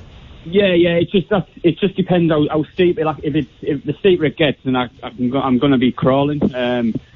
But if it's flat, then I can just walk flat on that. You see. But like you say, the steeper it is, then I'm going to be crawling up it, which is going to be a. Can you not? I don't know. Is it not possible? I'm not. No one would tell. I'm sure you're a hero. No one's going to grass you up. Could you not put like little wheels on there with a motor or sort of like a big track style thing just to give you a little boost? Would that not be possible? I'm thinking of making my own little trolley. So when I get the top, I can just like fly down in a trolley. It'd be like National Lampoons with the old drip tray, the silver tray, flying down. That's what you need. Yeah. Does it hurt? Obviously, doing any kind of climbing is gonna hurt, whether you got legs or not. But is there an extra pain because of the pressure you're putting on the stumps? Yeah, it's not so much on the stumps. I get loads of blisters on my legs. I've got blisters now from climbing and stuff like that. It's mainly like your lower back and your hips, because that's what's taking all the force when because you're basically just bouncing about on these legs. It's not like a fluid movement. So, but yeah, I've got blisters all over my legs at the minute. I've got cramp in my leg at the minute as well. I can't get rid of the bloody cramp. But yeah, the blisters. I think the blisters will be the worst. The only thing that's going to stop me, I think, the blisters. All right. Well, I think it's incredible what you're doing. I'm going to go to the brains of the organisation, James. That's his words, not mine. Darren, how can people get involved, and where do people go, and what can they do? Well, we're trying to get onto a lot of social media, obviously, starting off with yourself, what's been fantastic, right from the Celtic Grammar, right the way through to this evening. The main area what we're looking at is we've got a crowdfunding page, which is called Road to Killy, and that's what we're trying to raise money for. What we're hoping to do is to raise enough money to raise awareness for mental health awareness, but we want to make it into a documentary, because James is going to be the first ever double amputee to try and attempt this, and if he gets up to the top, it's going to be a world record. It's not just about world records, it's about raising awareness, but one of the things what we've got to do is we've got to make sure that James gets to the top and comes back down all healthy. So we've got specialist equipment. James has gone on about his legs, and I think he's just been given a new set of legs, which, correct me if I'm wrong, I think was around about £100,000 for a set of legs, his normal daily legs, what he walks in. It's ridiculous amounts of money, but what we're trying to do is raise this money so that people in the future they can do these things. When I first spoke to James out in Australia for the Invictus Games, and I mentioned about this, one of the first things he said was, how am I supposed to do this? I've got no legs. I said, well, that doesn't stop you. Okay, let's look at the other ways around it and try and sort this out. Let's come up with answers instead of just complaints about things. And as soon as I mentioned that, James has been on board from day one. So the main aim, what we're trying to push people towards, is the crowdfunding page, which I'll send a link to you, and if you could retweet it, that'd be great. My absolute pleasure. No, that'd be brilliant. Guys, Thank you so much for having me. I've just tossed a few quid into the hat. I wish you both the very best of luck. Keep in touch with us, gentlemen, and let us know how it goes. Thank you for your service. Thank you for, showing people that the physical changes, disabilities, whatever we call them, that life doesn't end, and also that life doesn't have to end, if you're struggling with mental health and depression and anxiety and all of that stuff. I think, what you're doing is inspiring to a lot of people. So best of luck, Darren, and best of luck, James. Yeah, thank you. Okay, thank you so much. Thank you, guys. There we go. It's Darren Young. That's James Rose. If you're following me on Twitter, @Iain Lee, I'm going to retweet the link to go and give him a few quid to do that. And we posted a video as well, and it's James's technique is incredible. I mean, it's absolutely incredible. Right, calls are plenty, please. 0344 499 1000. This is the Late Night Alternative with Iain and Kath on Talk Radio. The late night lip service for lovers, loners, and lounge lizards. Where exactly is your accent from? The Late Night Alternative with Iain Lee. I've forgotten your name already, excuse me. On Talk Radio.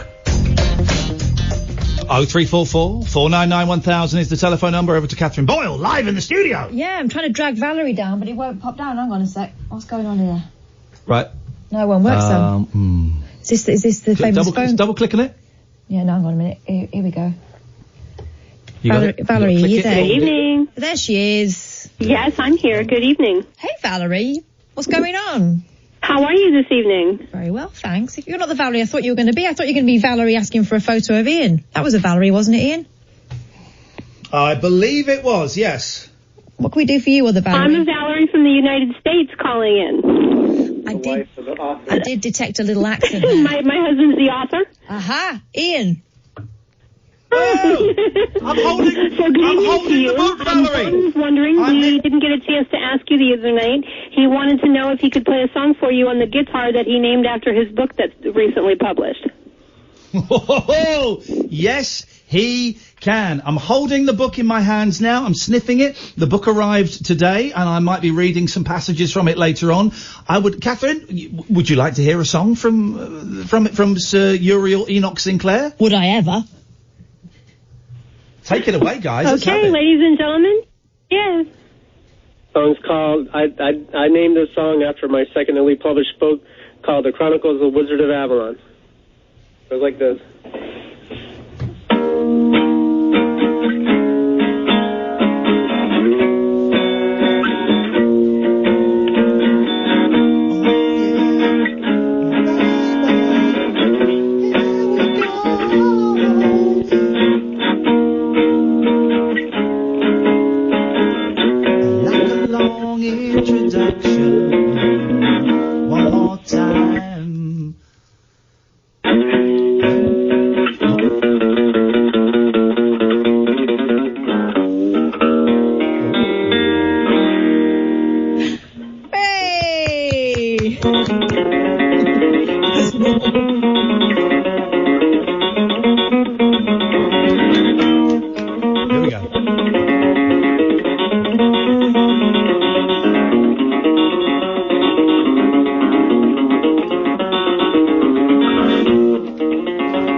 Here we go.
Dave's tweet. Jesus, how many false endings does this song have?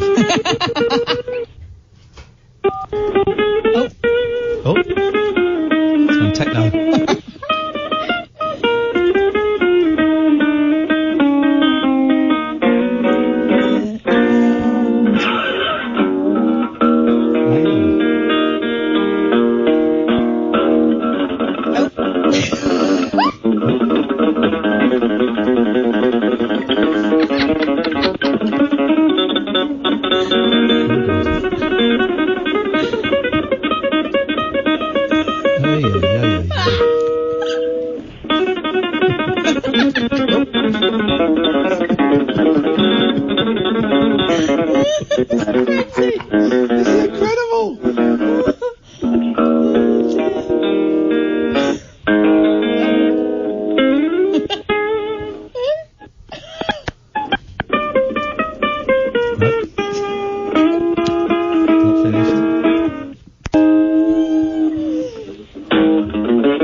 That was a song called "The Chronicles of the Wizard of Avalon." I was named after my second newly published book, and I wrote another one called "The King of Poetry," but I didn't know if we had enough time to play that one or not. So no, we know I could play it another time, but I just wanted to let's keep it special because I meant to ask you the last time we talked to you on the telephone and we didn't get a chance, and your producer said I guess you didn't have enough time. Taking one call at a time. Yeah, but that's for you.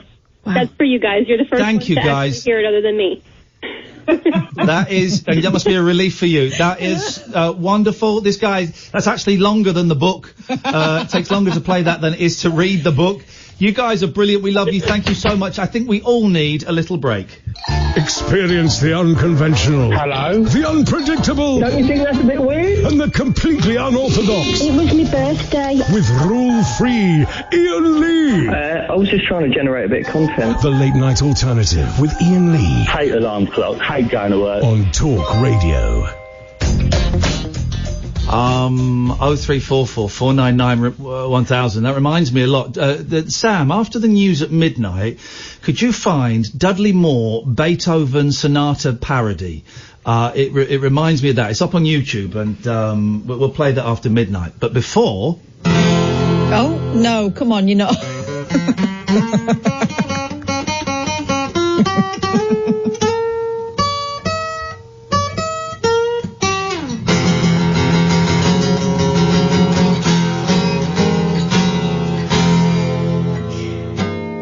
Wow.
There's a pretty lady on a hill.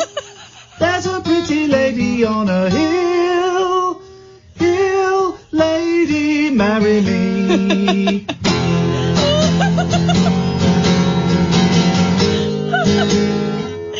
Oh, God. Please stop. Make it stop. I beg you. I beg you. I beg you. How dare you? That's a brilliant tweet. Brilliant tweet from Cara, who says, that song reminded me of when your mum says you have to wait until she's finished talking. Oh, I like that. I like that family. Did he write that down? That's the big question. I want to see the. Well, I want to see the sheet music for that. Well. I have got his. Here we go. Let's open this. This is the Chronicles of the Ancient Wizards of Avalon. Sorry, I'm not even talking into the microphone. I'm just going to open it at a random page. Merlin said, "I don't blame you for being doubtful and scared. You are only so human.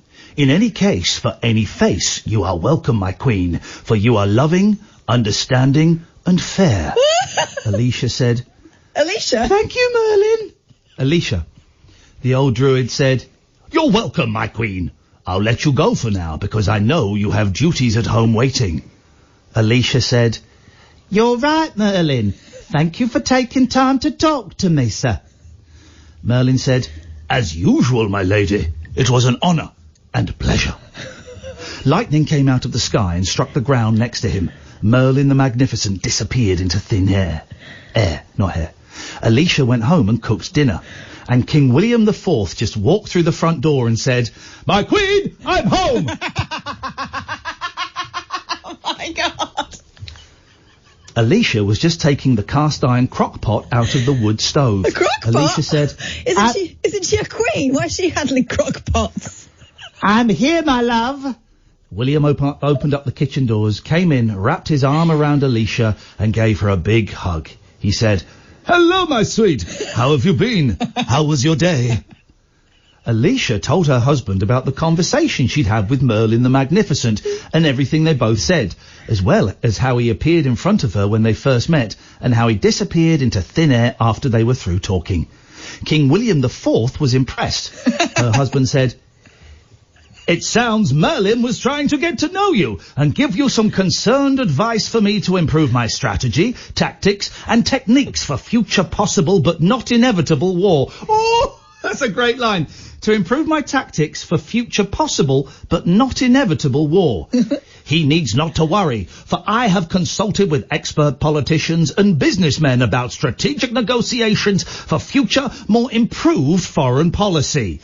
I have been secretly studying psychology, sociology, and public relations to increase my education of Great Britain, the United Kingdom. Public relations. Last bit of this page. This is incredible. Alicia said, "Really, my love? I did not know." I should have made her posher, but we're stuck with the voice now. "Before you graduate, congratulations, my husband. I now love you even more." William hugged and kissed Alicia and said, "Thank you, my wife and queen. I would still love you, even if you didn't congratulate me, because I love you even more." Oh, there we go. Oh, hang on a minute. When is this book set, right? Because then we jump forward a bit. So they have their dinner. William and Alicia ate for an hour, went to the bathroom, took baths, flossed and brushed their teeth, put on deodorant, put on their pyjamas, and went to bed. Wow. Night left and morning came. It was a beautiful day just the same. You know, you don't get that level of detail about people's ablutions in historical fiction, so... When is that? Deodorant. When is this set? They flossed. Oh. But when is this book set? This book is set in the olden days, right? Wow, you don't get many Alicias in the olden days. Oh, this is a great line. Listen to the detail here. All right. I've just gone to another bit. George and Peter were studying to be college professors. John was studying to be a scholar, a poet, a musician, a writer, and a shaman. Is this going to be a mathematical puzzle? If one takes 5 no, minutes. it's going to be a very precise. It's going to be a very precise location. The difference in the geographic location of the brothers' education was that the other 6 brothers went to the same school, Cambridge University. In Trinity Lane, Cambridge, CB2, 1TN, United Kingdom. Oh, that's gorgeous. Hang on a minute. You know they just flossed? Yeah. Right? Well, according to the first page of this, this book is set in the year of our Lord AD 562. Oh, wow. And this is incredible. Oh, I'm going to enjoy this book. The Chronicles of the Ancient Wizards of Avalon, Sir Uriel Enoch Sinclair. Go and buy this book, guys. This is going to be an absolute treat. What would they have been flossing with in the year of our Lord 500 and whatever it was? Rope? A pig's clitoris. A thread of lamb's wool that had been urinated on by a virgin. Any of those things. Whatever was handy. any of those things.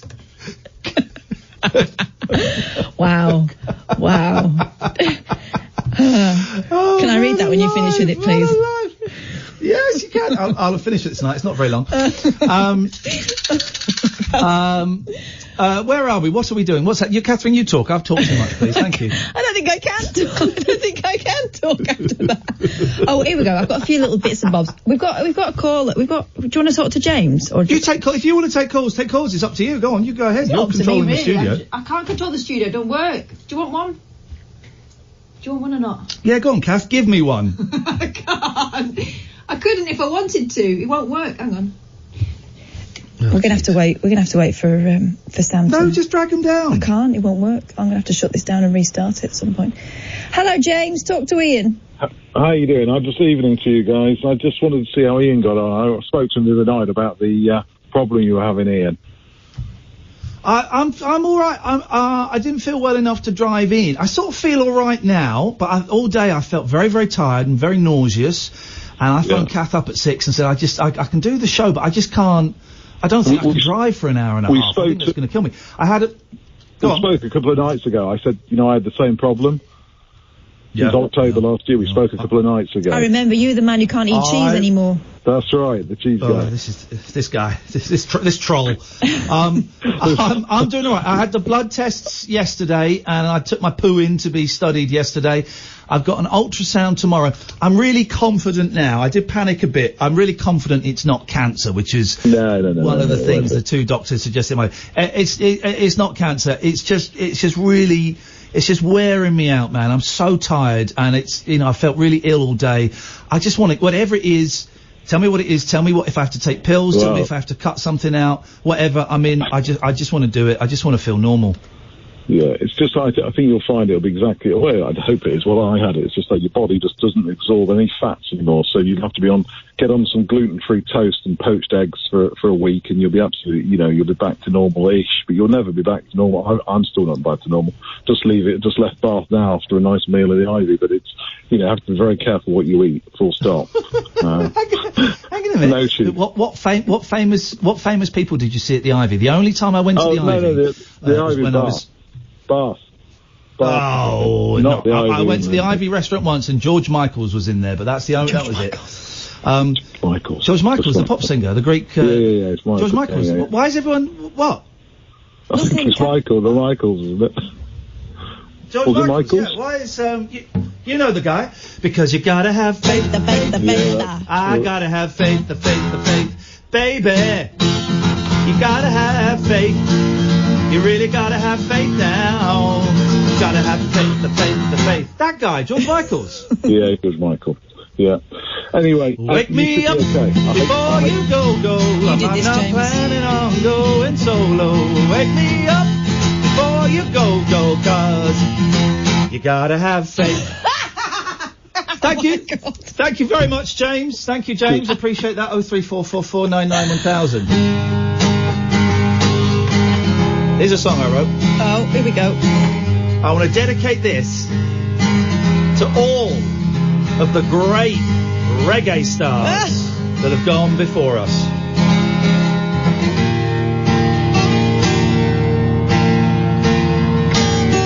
Oh, I remember reggae, listening to those fat old tunes.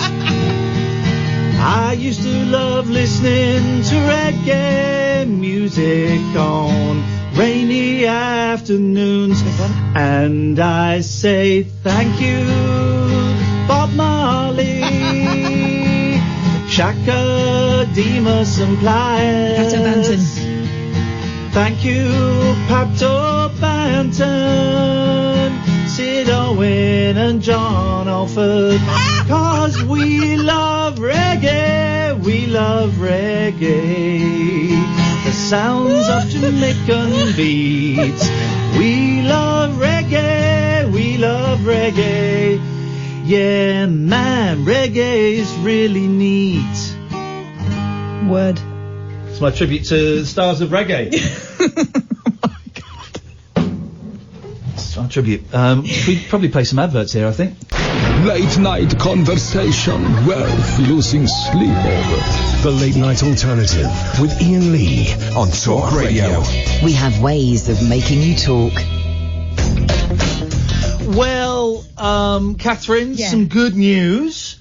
After years of analysis and study, I have finally, and I can say this categorically now, I have finally concluded that my favourite Kardashian is Khloe. Oh, okay. It's Khloe Kardashian is my favourite Kardashian. I didn't want to, been asked this a lot, and I didn't want to rush to, I didn't want to rush to any conclusions. I didn't want to jump in, but I've been really studying this a lot, and it's Khloe Kardashian. Yeah, well, she's a good one. She is one of the good ones, Khloe Kardashian. Yeah, good choice. Good choice. Some sad news.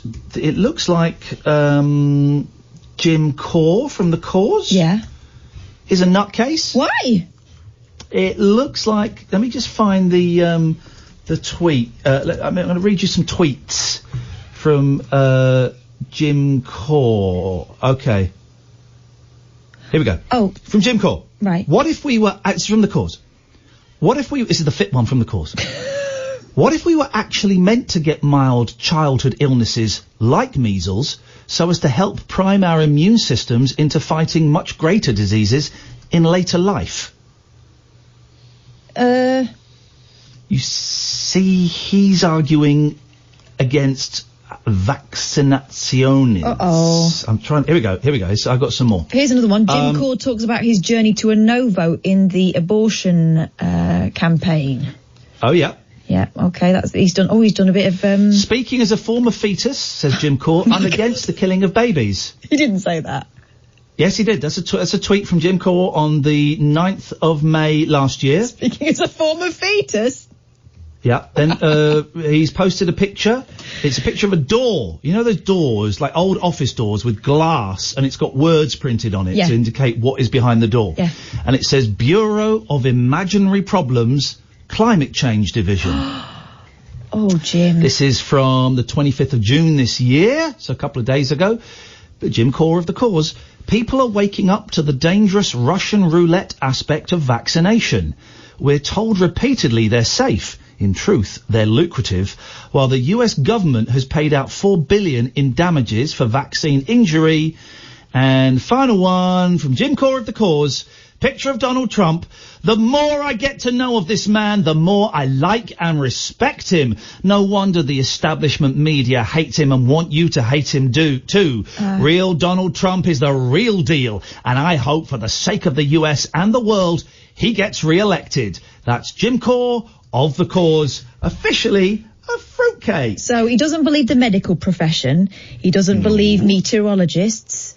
He doesn't believe the media.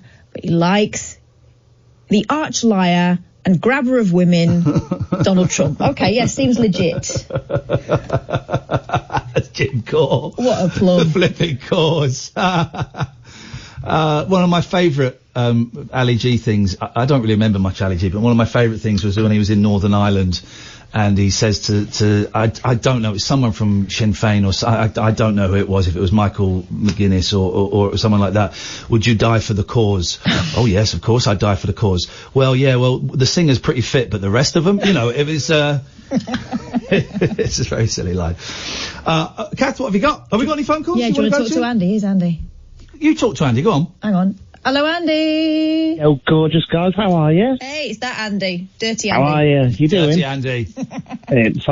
Listen, I just wanted to give you a quick call, just to say how much I enjoyed the first bit and all that kind of stuff. But you mentioned the Mandela effect, and it sounded like you were going to the place where I hoped you were going, Ian. Oh, where were you going, Ian? Honestly, no, she did. I went there. I did it. I gave my conclusion. If you didn't hear it, then you're affected by the man. No, the theory that is doing the rounds, and is the one that works for me, is the Mandela effect. Is moments when we split off into different timelines. Yes, that's the one. I was hoping you'd go there. I didn't hear you go there. You see. Oh, I did go there. If you missed it, then that's the Mandela effect. Well, that's what it is. Sorry, I've just got a pube on my battery charge, my phone charger for my battery. I know why, actually. It's the phone charger for my battery, a battery charge for my phone. Right. So you're buying the theory of alternate timelines and dimensions splitting off and branching off? Well, I didn't, but somewhere maybe in a parallel universe, the whatever that song was called, the Wazzicks of Asparagus Mountain, or whatever it's called, maybe that's still playing. And maybe in our timeline, we'll come across it one time again in the future. You never know. Okay. Cut this guy off. He's insane, Catherine. Get rid of him. Absolutely insane. What was that about? That guy's been drinking something. 0344 499 1000 is the telephone number. If you want to give us a call, you're very, very welcome. Hey, I lost my phone today, and I got a phone call from my mum saying that I'd lost my phone. And I was thinking... Well, how did you know you got... How did you get... No, you... I know. Well, they phoned the landline, right? But admittedly, my mum's... They phoned the landline. Here's the deal. My mum's the only one who phones the landline anyway. She refuses to use modern technology. It's basically the bat phone. I don't have a landline. I had a landline in Windsor, but I told you, we just kept getting calls from that weird African lady, even though I would tell her not to call. And then I would 1471 them back, and a very posh Englishman would go, no African lady lives here. And then one day it was a Chinese man who answered the phone. So I deliberately do not have a landline in the bachelor pad. So she can't contact you anymore. She must be gutted. Your mum can't contact me anymore. Well, no, that's the reason I did it. I was thinking, how did they get in my phone? I found it quite disconcerting. And so I had to go back to Tesco where I'd left it, because they'd phoned my mum. And I was thinking, have they got in my phone to phone my mum? That's weird. All the way there thinking, have they got in my phone? Because I've got one of those phone locks where you've got to put your thumb on it. So, supposedly it's supposed to be watertight. Do you know how they'd done it? They asked Siri to phone my mum. I don't understand. You can't get in my phone, but you can ask Siri to phone mum, and that's how they got into my phone. Can you ask Siri to do anything else when... What, supposing you haven't got a mum? Well, that was a good guess, wasn't it? I don't understand. Well, because they said phone... Yeah? Phone. They did not say phone home. They tried phone home, but it didn't work. Right. Probably because I wasn't in. Then they phoned me mum at work. Phone mum work. I'm sunburnt. I'm not surprised. You've been walking around Starkers all day, haven't you? I've got a sunburnt chest. I went in the garden today on the hammock. If you guys haven't got a hammock, you honestly, I mowed the lawn today, and that I think was my problem. I mowed the lawn, even though I felt ill. I thought I've got to do something physical, and I mowed the lawn, boy, and it just wiped me out. Really wiped me out. I felt so old and ill, so I just went and laid in the hammock for a bit, and that didn't sort me out, but that's what life's all about. We'll talk hammocks in a minute. We have no calls, dear listeners. Yeah, we have. So We've got Mary, but we can always find room for you, dear listener. Yeah, exactly. 0344499 1000, the late night alternative. Iain Lee and Catherine Boyle. Slapping my tits. Oh my God. This is Talk Radio. The late night alternative with Iain Lee on Talk Radio. We have ways of making you talk.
It's Dudley Moore.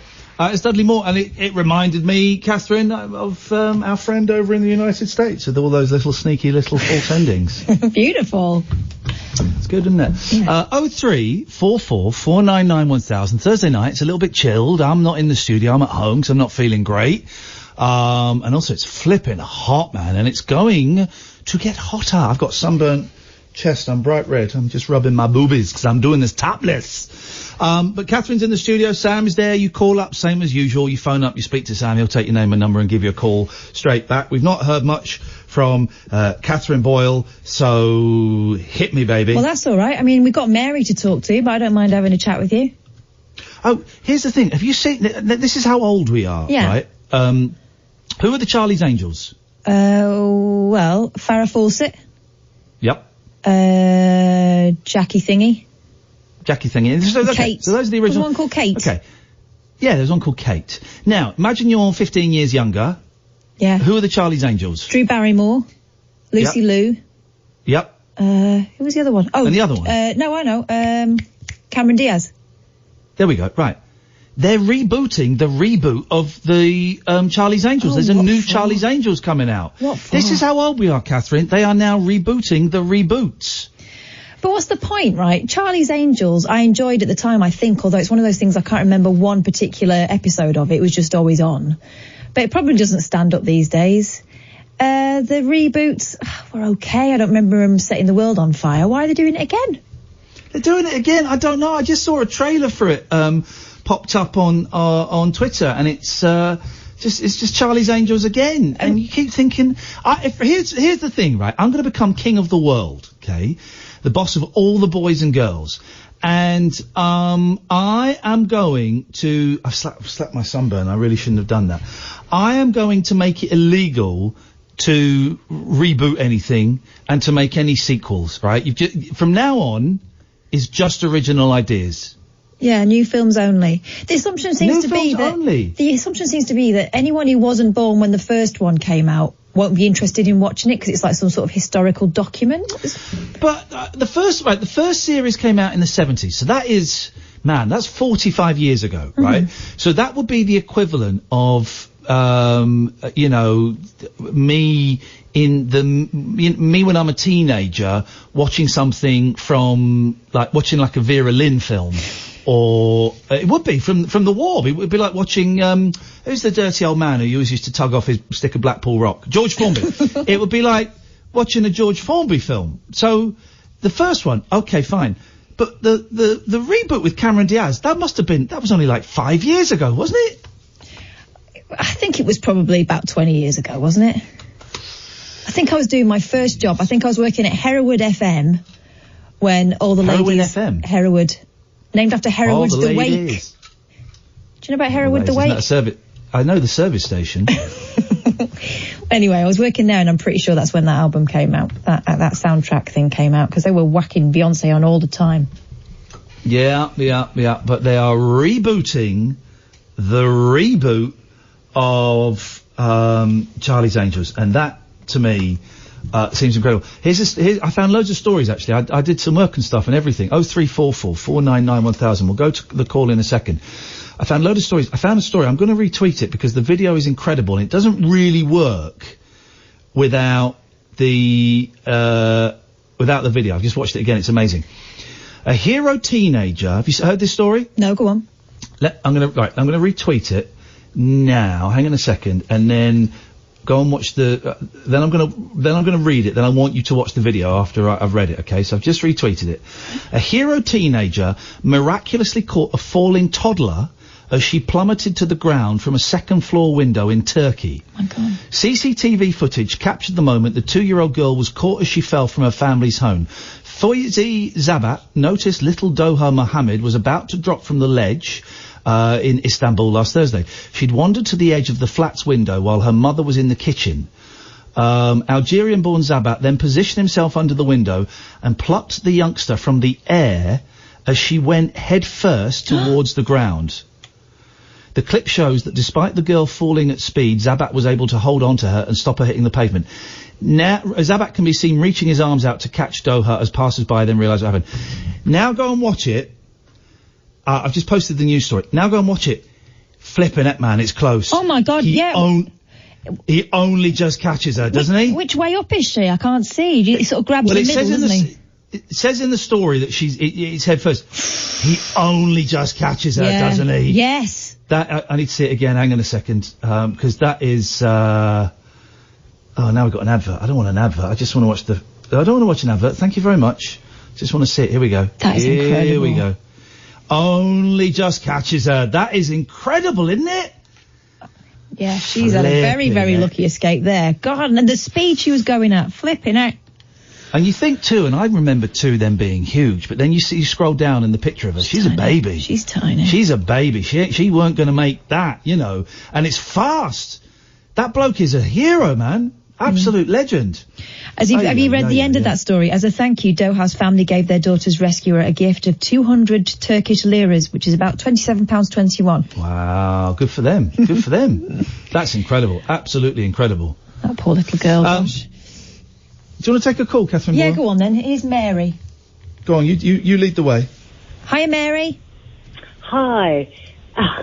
This is quite an amazing experience for me. I've never ever telephoned a radio station, and I just want to say I really enjoy your radio station, and I particularly enjoyed a couple of nights ago when you did the sort of fun game where you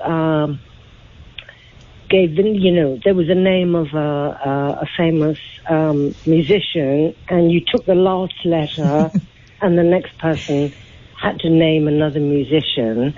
And the reason I'm ringing is to congratulate you both on your amazing knowledge of music. I really mean it. I really mean it. Thank you. I really do mean it, because you've both got a huge knowledge of music. That's all I've got to say, really. I have a huge knowledge of really crappy music, Mary, but that's very kind of you. Thank you. Mary, it's a game. I've got friends who are into music, and it's a game. I think it's just a great game that we'll play the next time I have a party at my house. Well, Mary, would you like to play with us? No, I'm absolutely useless. On, you coward! No. I love music, but I have no memory of. I'm a huge Beatles fan, but I seriously have no retention of band names, and that I think is what impresses me so much, that you can remember so many people and so many names. Well, because we have so many, amazing musicians in this country, we really do. And, well, that's very kind of you, Mary. I could have spent that time, learning to play music, Catherine can play music and can speak languages and all of these things. I was busy buying records and ordering music from around the world. So that is, thank you for contradicting my mum. I didn't waste my life, Mum. See, Mary says I didn't. Thank you. No, I really mean it, and I was a singer, and I have sung in the Albert Hall. Oh, wow! And I love music, and I appreciate your program.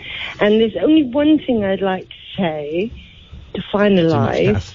It's too much, Catherine. I agree. We're working on that. It's taken me 3 evenings to take down the number because, Ian, you say it so quickly. Okay. Do you know what? I take that criticism on board. I do say it fast, and then I try and say it a lot slower later or straight after. But I will do it slower from now on, Mary. I appreciate that constructive. Well, I'm genuinely 66 now, and maybe I'm just slower than your young audience. But I seriously wanted to talk to you and to congratulate you on a great program, and your knowledge of music is absolutely amazing. Mary, you're very, very kind. Thank you so much, and I will bear that in mind, what you said about the number. But I have to ask, who, where, what? Why were you singing at the Royal Albert Hall?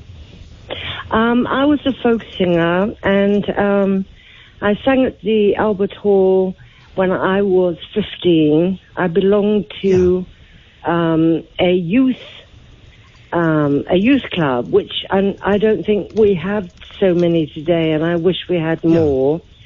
And we just sent in a tape of the singing, and we were invited to go to the Albert Hall.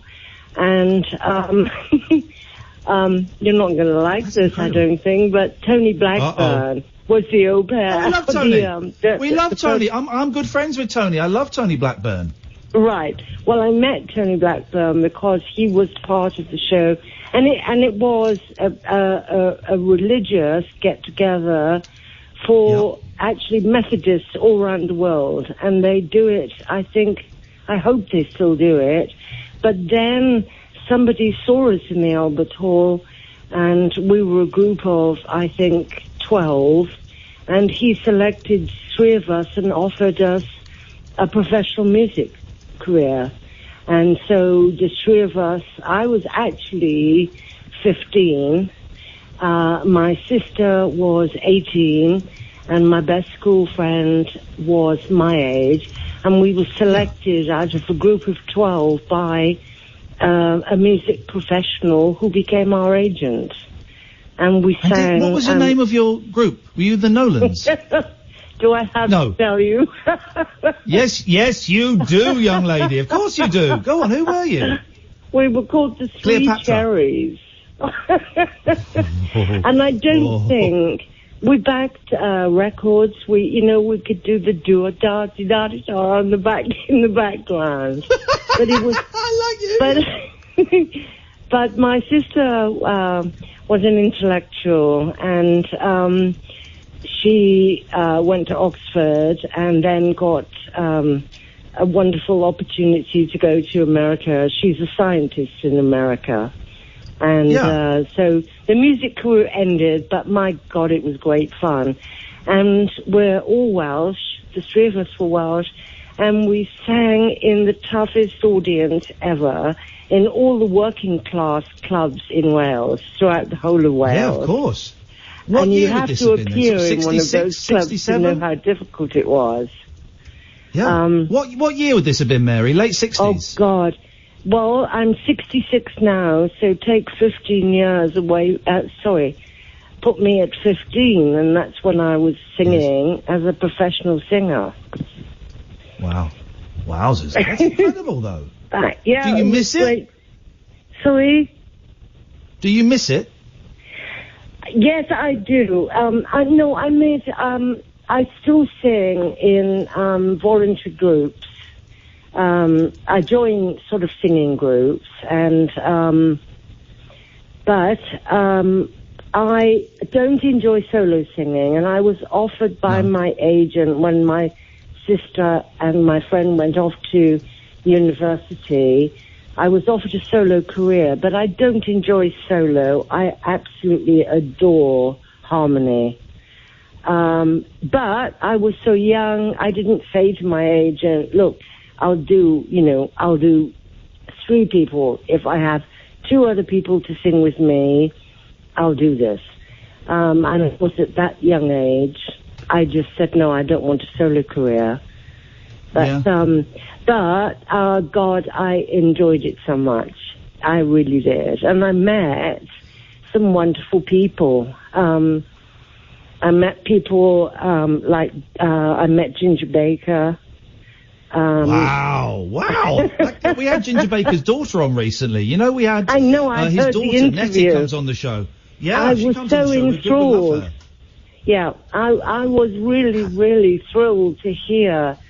I've got a funny story that I tell because Ginger at the time was drinking very heavily, and after my music career, I worked in nightclubs in Wales, and Ginger was booked in the nightclub, and my boss said to me, I don't care what you do, you've got to get Ginger on stage.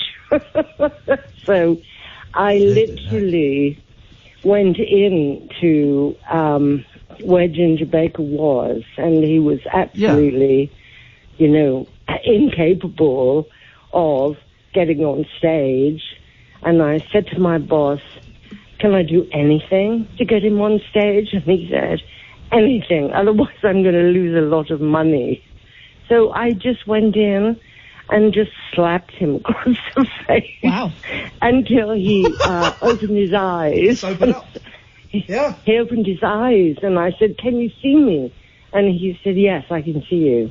And I said, right, keep concentrating on me, because I've got to get you on stage. What do I do to get you on stage? And he said, just keep slapping me. And that's honestly true. That's honestly true. And he was wonderful. He stood up, and then he said to me, I need drumsticks. And I said, okay, fine. And he said, they're on all across the floor. And I said, what do I do with the drumsticks? And he said, 2 in each jean pocket at the back, 2 in each side pockets, and now walk me there. And I'm not kidding you. You would never, ever. He was absolutely amazing. It seriously I bet this got behind the drums. He was incredible, and you would never know he was wasted. Absolutely not. I mean, he was an amazing drummer. And my boss was very pleased. Oh, I love the way you say that, and my boss was very pleased. Who else did you meet, Mary? Who else did you meet? Brian Ferry. Wow, this is amazing, Kath. We had amazing people. We had amazing DJs that worked with us who could hear musicians that had talent before they made it into the big time. They were like you. They were like you and Kath. You know, they listened to music and they recognized somebody who was going to be successful in music. And they would just book these gigs.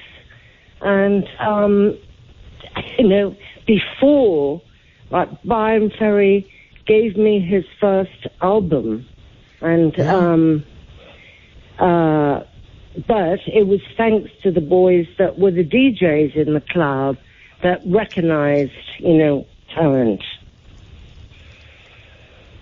This is incredible. This is incredible, Mary. When did you stop singing? Or when did you stop singing professionally? I stopped singing. I only did, let me just think. I was 50, 16, 17, 18. I only did 3 years.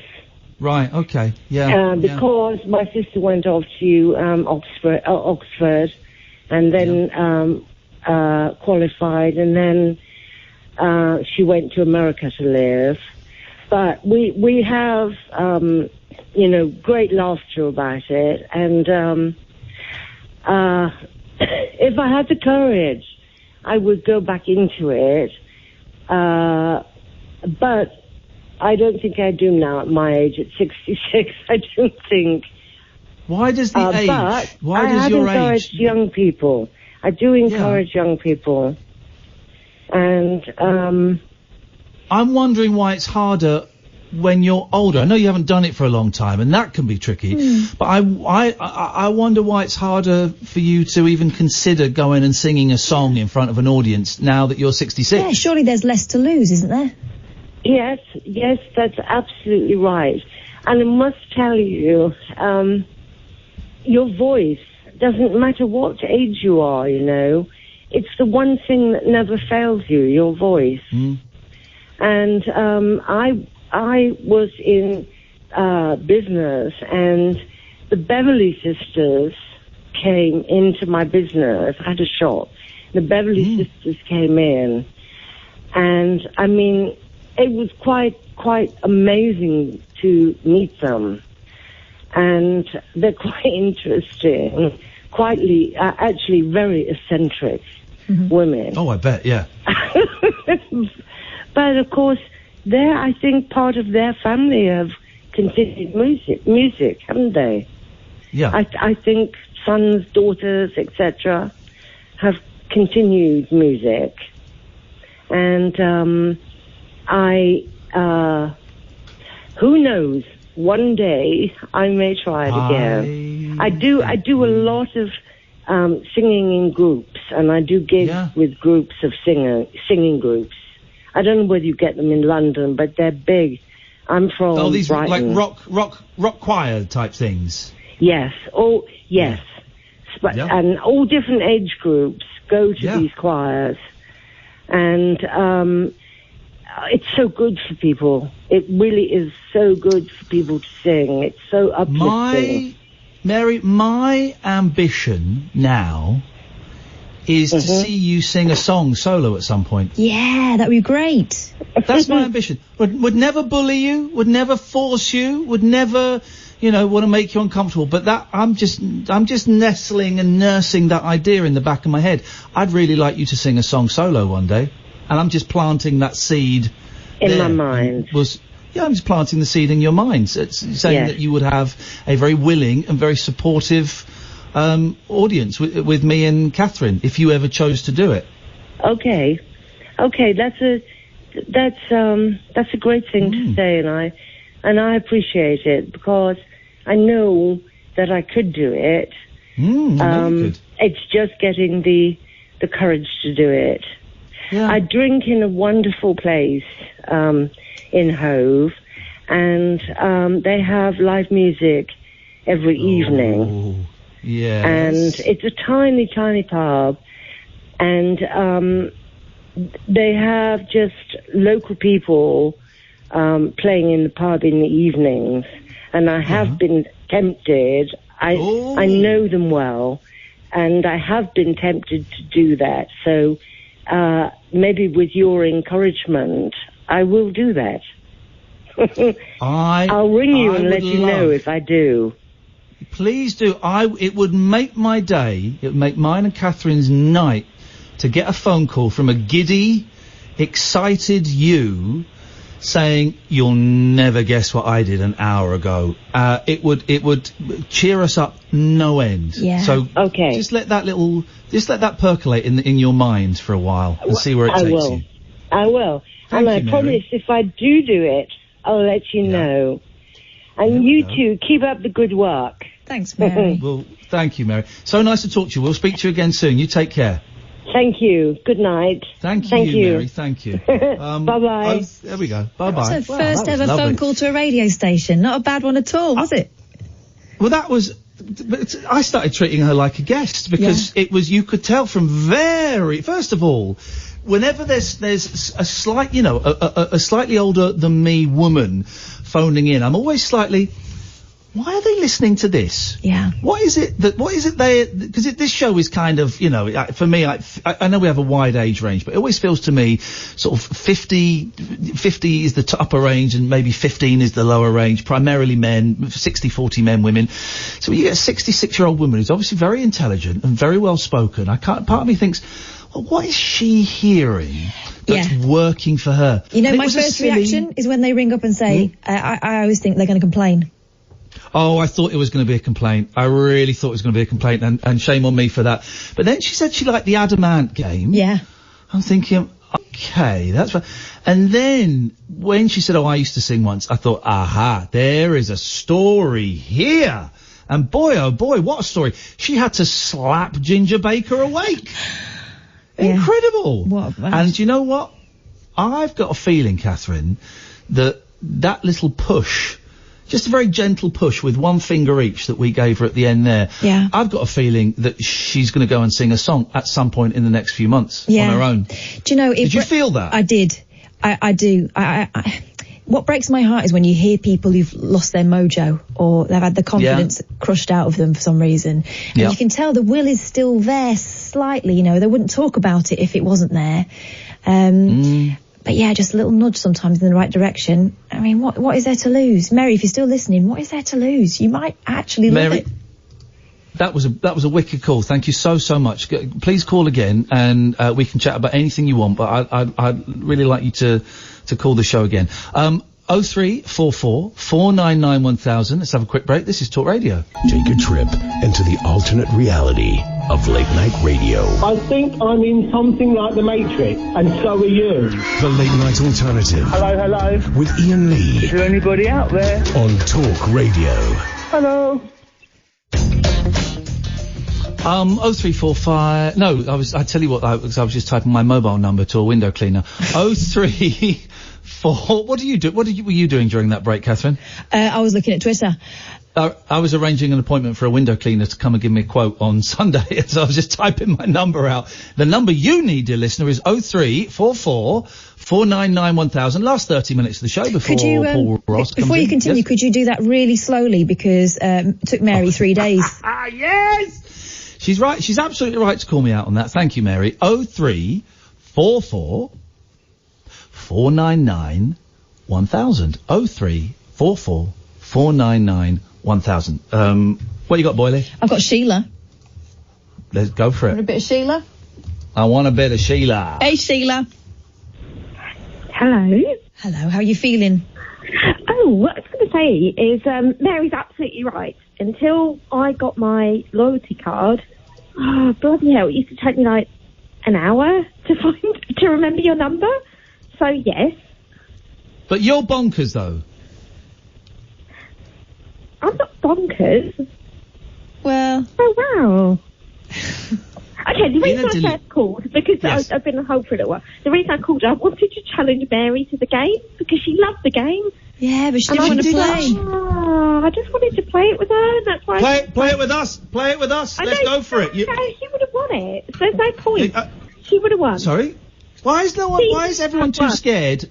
Why is everyone too scared to play it with us? Are you playing with us, Sheila? It's not that. I can't really hear you, because you sound like you're on speakerphone, Ian. Well, I'm not on speakerphone. I'm on microphone. So don't try and get me with the speakerphone line. Okay. But I thought Mary was lovely, and I just loved that call. It was just awesome.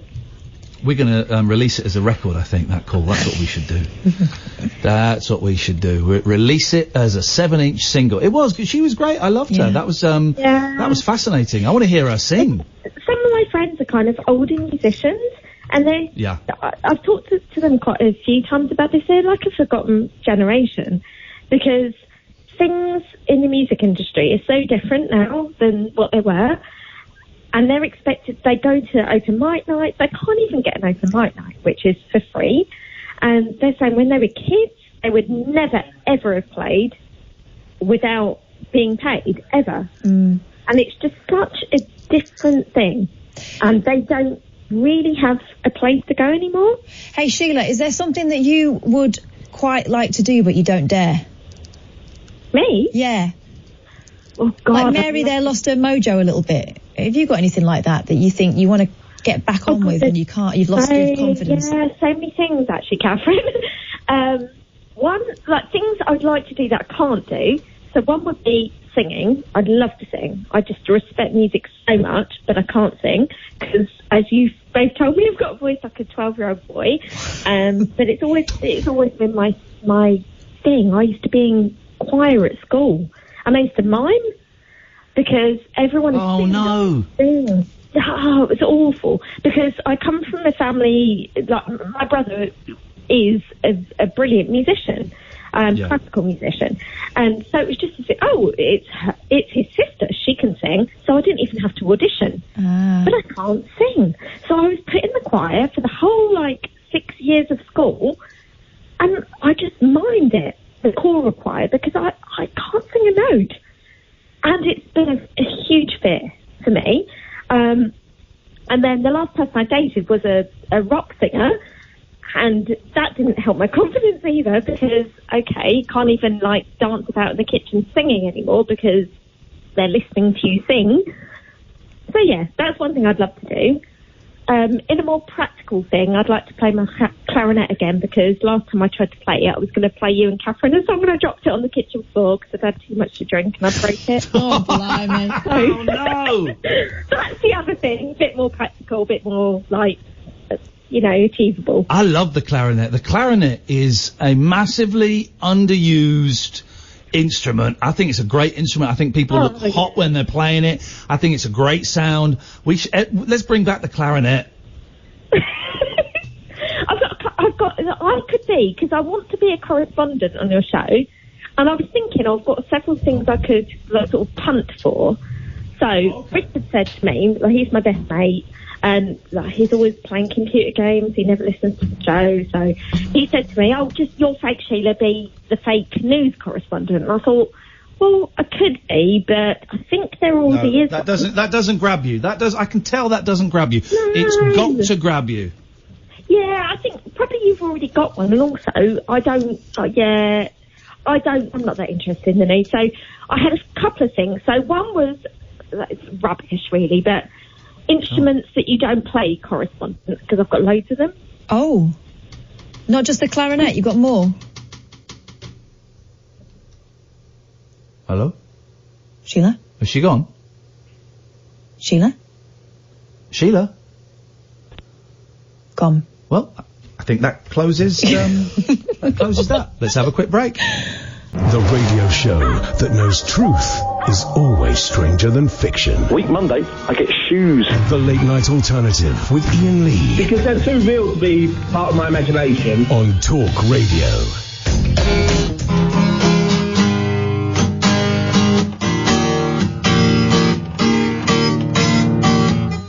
I remember the reggae stars of yesterday,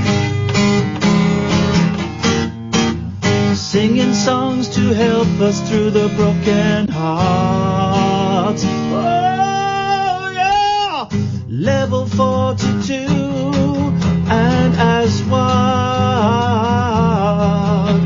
You really were the best of reggae music to me.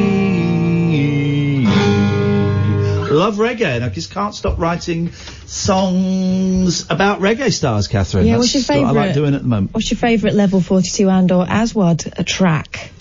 UB40, Level 42 and not reggae. Well, you said Level 42, didn't you? I said UB40. Oh, did you? Oh. This is terrible, mate. This is terrible. Level 42 are not a reggae group. They never played reggae, they played slap bass. Level 42 are not a reggae group. You're thinking of Shaka Demus and Pliers. I'm always thinking of them. And Bitty McLean. And Sid Owen. What about Shaggy? And John Alford. They're the reggae stars of Britain. Have we got any phone calls? Let's go. Yeah, Sheila's back. If you want to give Sheila another try. Okay, quickly. Quickly, have we done? Sheila, you're on borrowed time, love. I'm putting you through. Quick. There she is. Go. Hello. I'm sorry, I didn't hang up on you. My phone's rubbish. So, okay, want to be a correspondent, but I'll call you about that next week. What I want to ask you now, when you're at home with your guitar, please, can I have a request? Is the request for him to stop playing it? Can you please sing me a song, my love? Anything. Just a song for Sheila. I'd love that. Let it go, let it go. Oh no, where does it go? Let it go, let it go, let it go. Can't hold it back anymore. Hang on, where's it go? Okay, so that's been the problem, hasn't it? Let it go. Can't hold it back anymore. It goes like, goes like this. Let it go. Let it go. Can you put my name in it, please? Can I put my name in it? Anymore. Of course I can. Shut up. Let it go, Sheila. Let it go, Sheila. Can't hold it back anymore. Sheila. Let it go, Sheila. Let it go, Sheila. Can't hold it back anymore. Reggae music. Goodbye, Sheila. Let's say hello to Simon. Hello, Simon. Hello, Ian. Hello, Kath. Hello, Simon. Why are you so muffled tonight? I heard somebody mention Adamant. Adamant. Oh, it's this loser. Is that a challenge? It's this loser. I'd like can I suggest a new rule for Adamant? You can suggest it, but it's like suggesting, can I suggest a new rule for poker? It's a well-established game, mate. Well, what about a game of Adamant, where instead of naming the band, you actually have to sing one of their songs? Oh, my God. Put the phone down, Simon. You've had too much to drink. Let's go to Sloop John B. Good evening, Sloop. Hang on, here he is. Listen, I'll keep it short and sweet, but I wanted to say thank you for Sunday. The rabbit hole. We had fun on Sunday, sitting around in front of drunk people all day. Thanks for coming. It was nice. We had a great time. It was, and I want to take the opportunity to come on just to say, because, you know, I know you guys always plug it, but I want to, someone who went to it, man, 13 quid a ticket, I had an absolute blast. And I got to meet Plankton, a.k.a. Roger, as well. So it was worth it, man. So I will be there next time, all right? Thanks. Hello? Oh. Hello? Is he gone again? I'm still here. Still here. You're still here. Ian's gone. Oh, God, so is it you and me, Cass? It is for now. I'm sure we can resurrect him, but... Do you think he'll be coming back, or...? I think he will be coming back. Let's just bide our time. Well, we can, how have you been, Cass? I'm all right, yeah. It's been stressful getting the equipment to work here, but we've managed it, and it's been nice just sitting back and hearing, some beautiful tunes on the guitar. I've never heard Ian play his guitar quite so much. He's good. Needs a little bit of work, though, don't you think? Maybe a smidgen, but you've got to remember, these are all original hits he's coming out with tonight. Original hits are hard to write. Oh, yeah. Granted. Listen, as well, Catherine, tomorrow night it's just you, isn't it? Yes, it is just me tomorrow night. But I'll call us out to call in 2 nights in a row, or is it frowned upon? Oh, come on. Of course you can phone in tomorrow night. I'll be glad. There's something I want to talk to you about. Not that Ian wouldn't be interested, but it's just, I could tell you tomorrow. It would make more sense. Oh.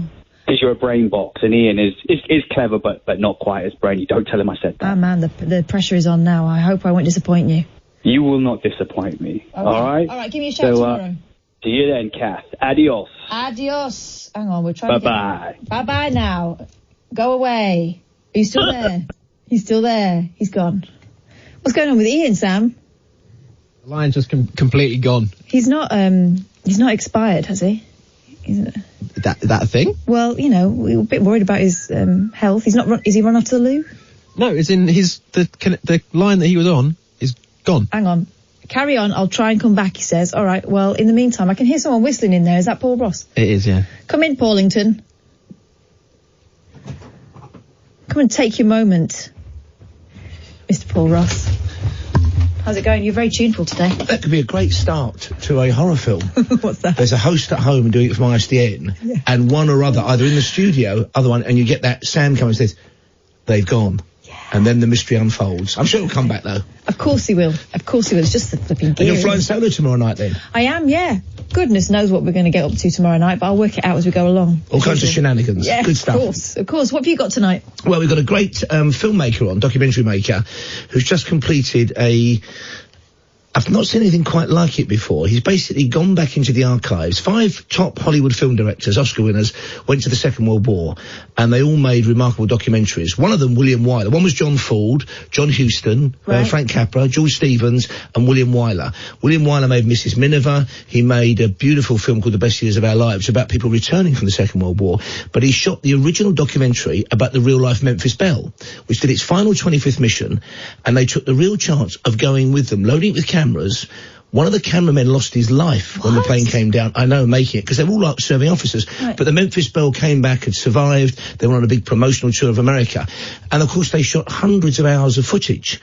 Well, some of it's been found about 4 or 5 years ago. And the man we've got on, Eric Nelson, has turned it into a brilliant documentary. It's going to be in British cinemas for one night only on Independence Day, July the 4th. So we're going to be hearing the story of that, which is great. Also, an amazing new initiative to try and save the rhino. And what they're doing is they've worked out a way of injecting the rhino horn with a toxin that's fatal or very damaging to human beings and won't deteriorate, doesn't harm the rhinos, and listen to this, dyes the rhino's horn pink. Oh. As an indicator to those thuggish, savage poachers and the morons who think it's medicinal, this one ain't for you. Even when it's ground down, it stays a kind of slightly below fluorescent pink. What a genius notion. Yeah, to make it less attractive to And also, you know, we all love a camp rhino. You're out there on the Serengeti in the veldt, and there you see the Danny LaRue of the rhino world, the John Inman of the Alan Carr of the rhino world, lumbering towards you. I do wonder what the rhinos will think about this. Well, I suppose it's, you know, that or the alternative. I wonder why rhinos don't go boz-eyed more often, you know, because they've seen that thing at the end of their hooter. They should be like Ben Turpin from the silent movie days. Don't you try and look at a zit on the end of your nose. God, not that I've done that since teenage years. But that sounds really interesting. Yeah. We're going to do that tonight. So there's a bit of a kind of crowdfunding initiative behind that. They're hoping initially to kind of give 2,500 rhinos pink horns. Because I don't want to be a dad, if you've ever seen the footage of what happens to these poor things, it's just beyond savagery, beyond words. Kind of thing under which language breaks down. Yeah, terrible stuff. So yeah, anything that helps them out, that sounds cracking. I'm also talking TV. Mike Ward's with us every Friday from the Daily Express and the Daily Star on Monday. So lots of football. We're also talking sport because I'm not a huge football fan, but England's women's team did fantastically well last night. They're through to the semi-final. Yeah.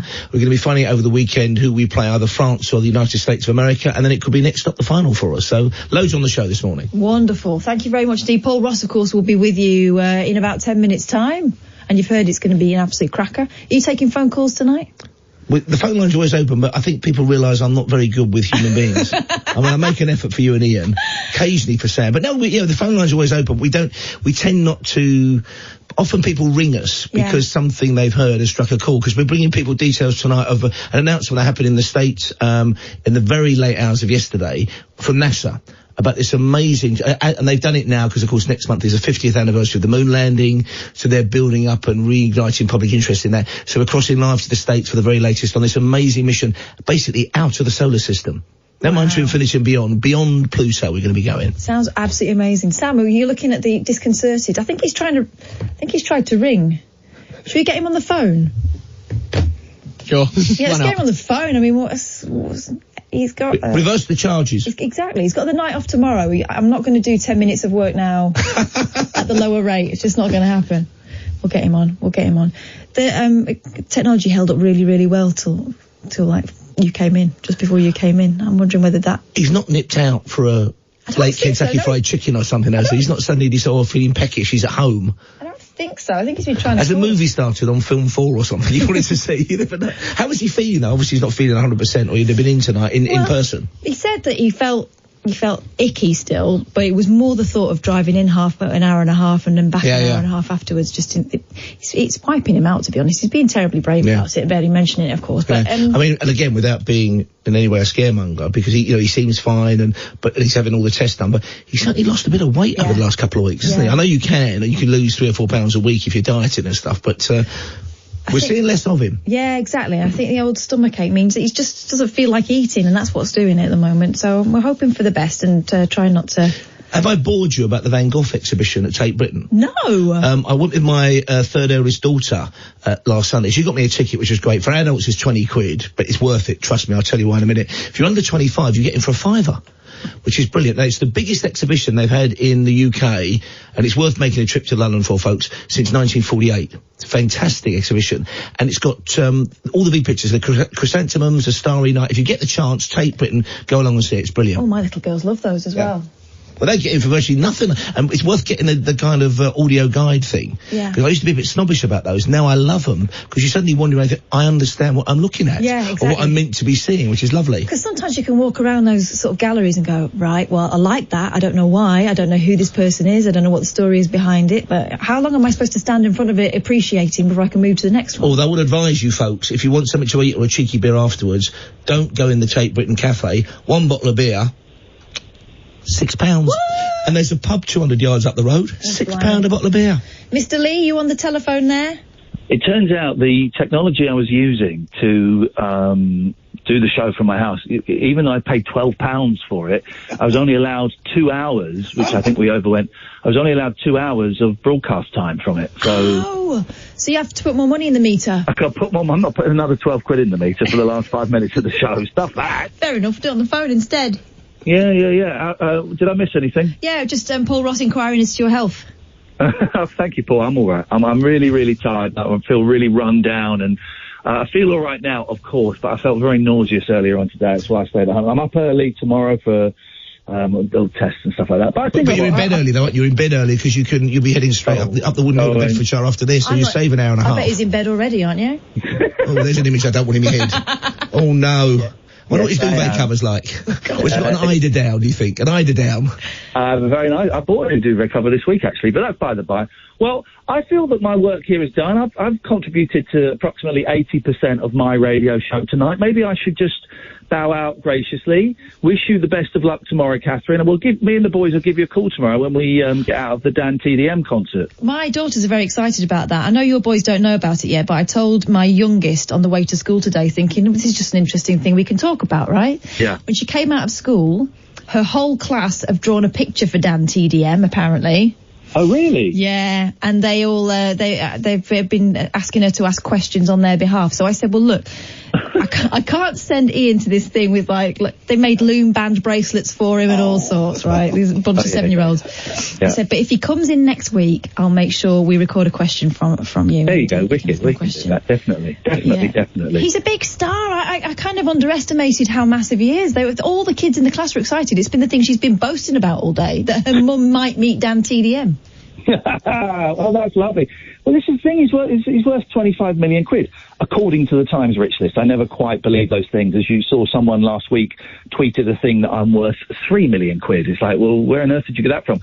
But, you know, his videos get 10, 15, 20 million views sometimes. Ian, it's insane. Ian, you're worth more than £3 million to me. Yeah, precious. Thank you very much indeed. Well, I was expecting you to come in with that first, Catherine, and you didn't. Paul did, which means Paul is my favourite. We knew that already. I am going to try and get my cats in and feed the cats, and I'm going to bed. Paul, have a good one. Catherine, thank you so much. Have lots of fun tomorrow. Sam, thank you very much. Goodbye, peace and love. Tutty bye. Hang on, podcast for plenty. He's gone. He's out. No podcast. That's 2 minutes, right? I'm going to make sure that there are some podcasts for plenty out there. Podcasts for plenty, of course there are. You can get a podcast of this show, the best of this show. They're about half an hour long, every day, every morning. You can do that via the Google it, for God's sake, late night alternative. We also do a different one. That's a great new catchphrase. Google it, for God's sake. Google it, for God's sake. I was going to give you the stuff, but if you can't manage the phone number, I'm not going to give you the https : // anyway, but have a look on there. You shouldn't say : /. I know. That's just rude. Especially given the sensitive nature of Ian's complaints. Current nature of the predicament. Yes, are you off to the cinema at all over the next week or so? I'm hoping we're going to see Rocket Man at some point, because we were talking to Dexter Fletcher about potentially coming in. But are you planning to see Yesterday? Because I've still not seen that. I fluctuate between really wanting to see it and then thinking I think I've seen it all in the trailer. Yeah, although John Hearn, who's a tough critic, my producer, who's also a filmmaker and film critic, he really recommended it. And he's not snobby about Richard Curtis. He didn't like Love Actually, but he did like some of the other films, because he thought it was too manipulative. And he thought it was really funny and genuinely laughed out loud at times. And it sounds like the jokes aren't all in the trailer, so I'm changing my mind on it. Yeah. Because often those high concept comedies run out of steam after 40 minutes, don't they? Sometimes. Yeah. You know? All right, well... All right, I'll put it back on the to-do list. Thanks so much for coming in and keeping me company while Senor goes to bed early. Thank you. You're back in the old Espanol. Yes. Senor. Thank you also, dear listener, for putting up with us, and the technical difficulties hopefully haven't put you off. I shall see you same time, same place tomorrow, and I'll be on this number 03444991000, and I'd really appreciate your phone calls tomorrow, because I am going to be lonely. In the meantime, you're not going to be lonely. You've got Paul Ross for the next ages and ages. 4 hours, you lightweight. Never mind 3 hours. 4 hours. Do you know what that is? 240 minutes. I'll tell you the seconds after the news. You're very lucky people. Good night, and I'll see you tomorrow. This is Talk Radio.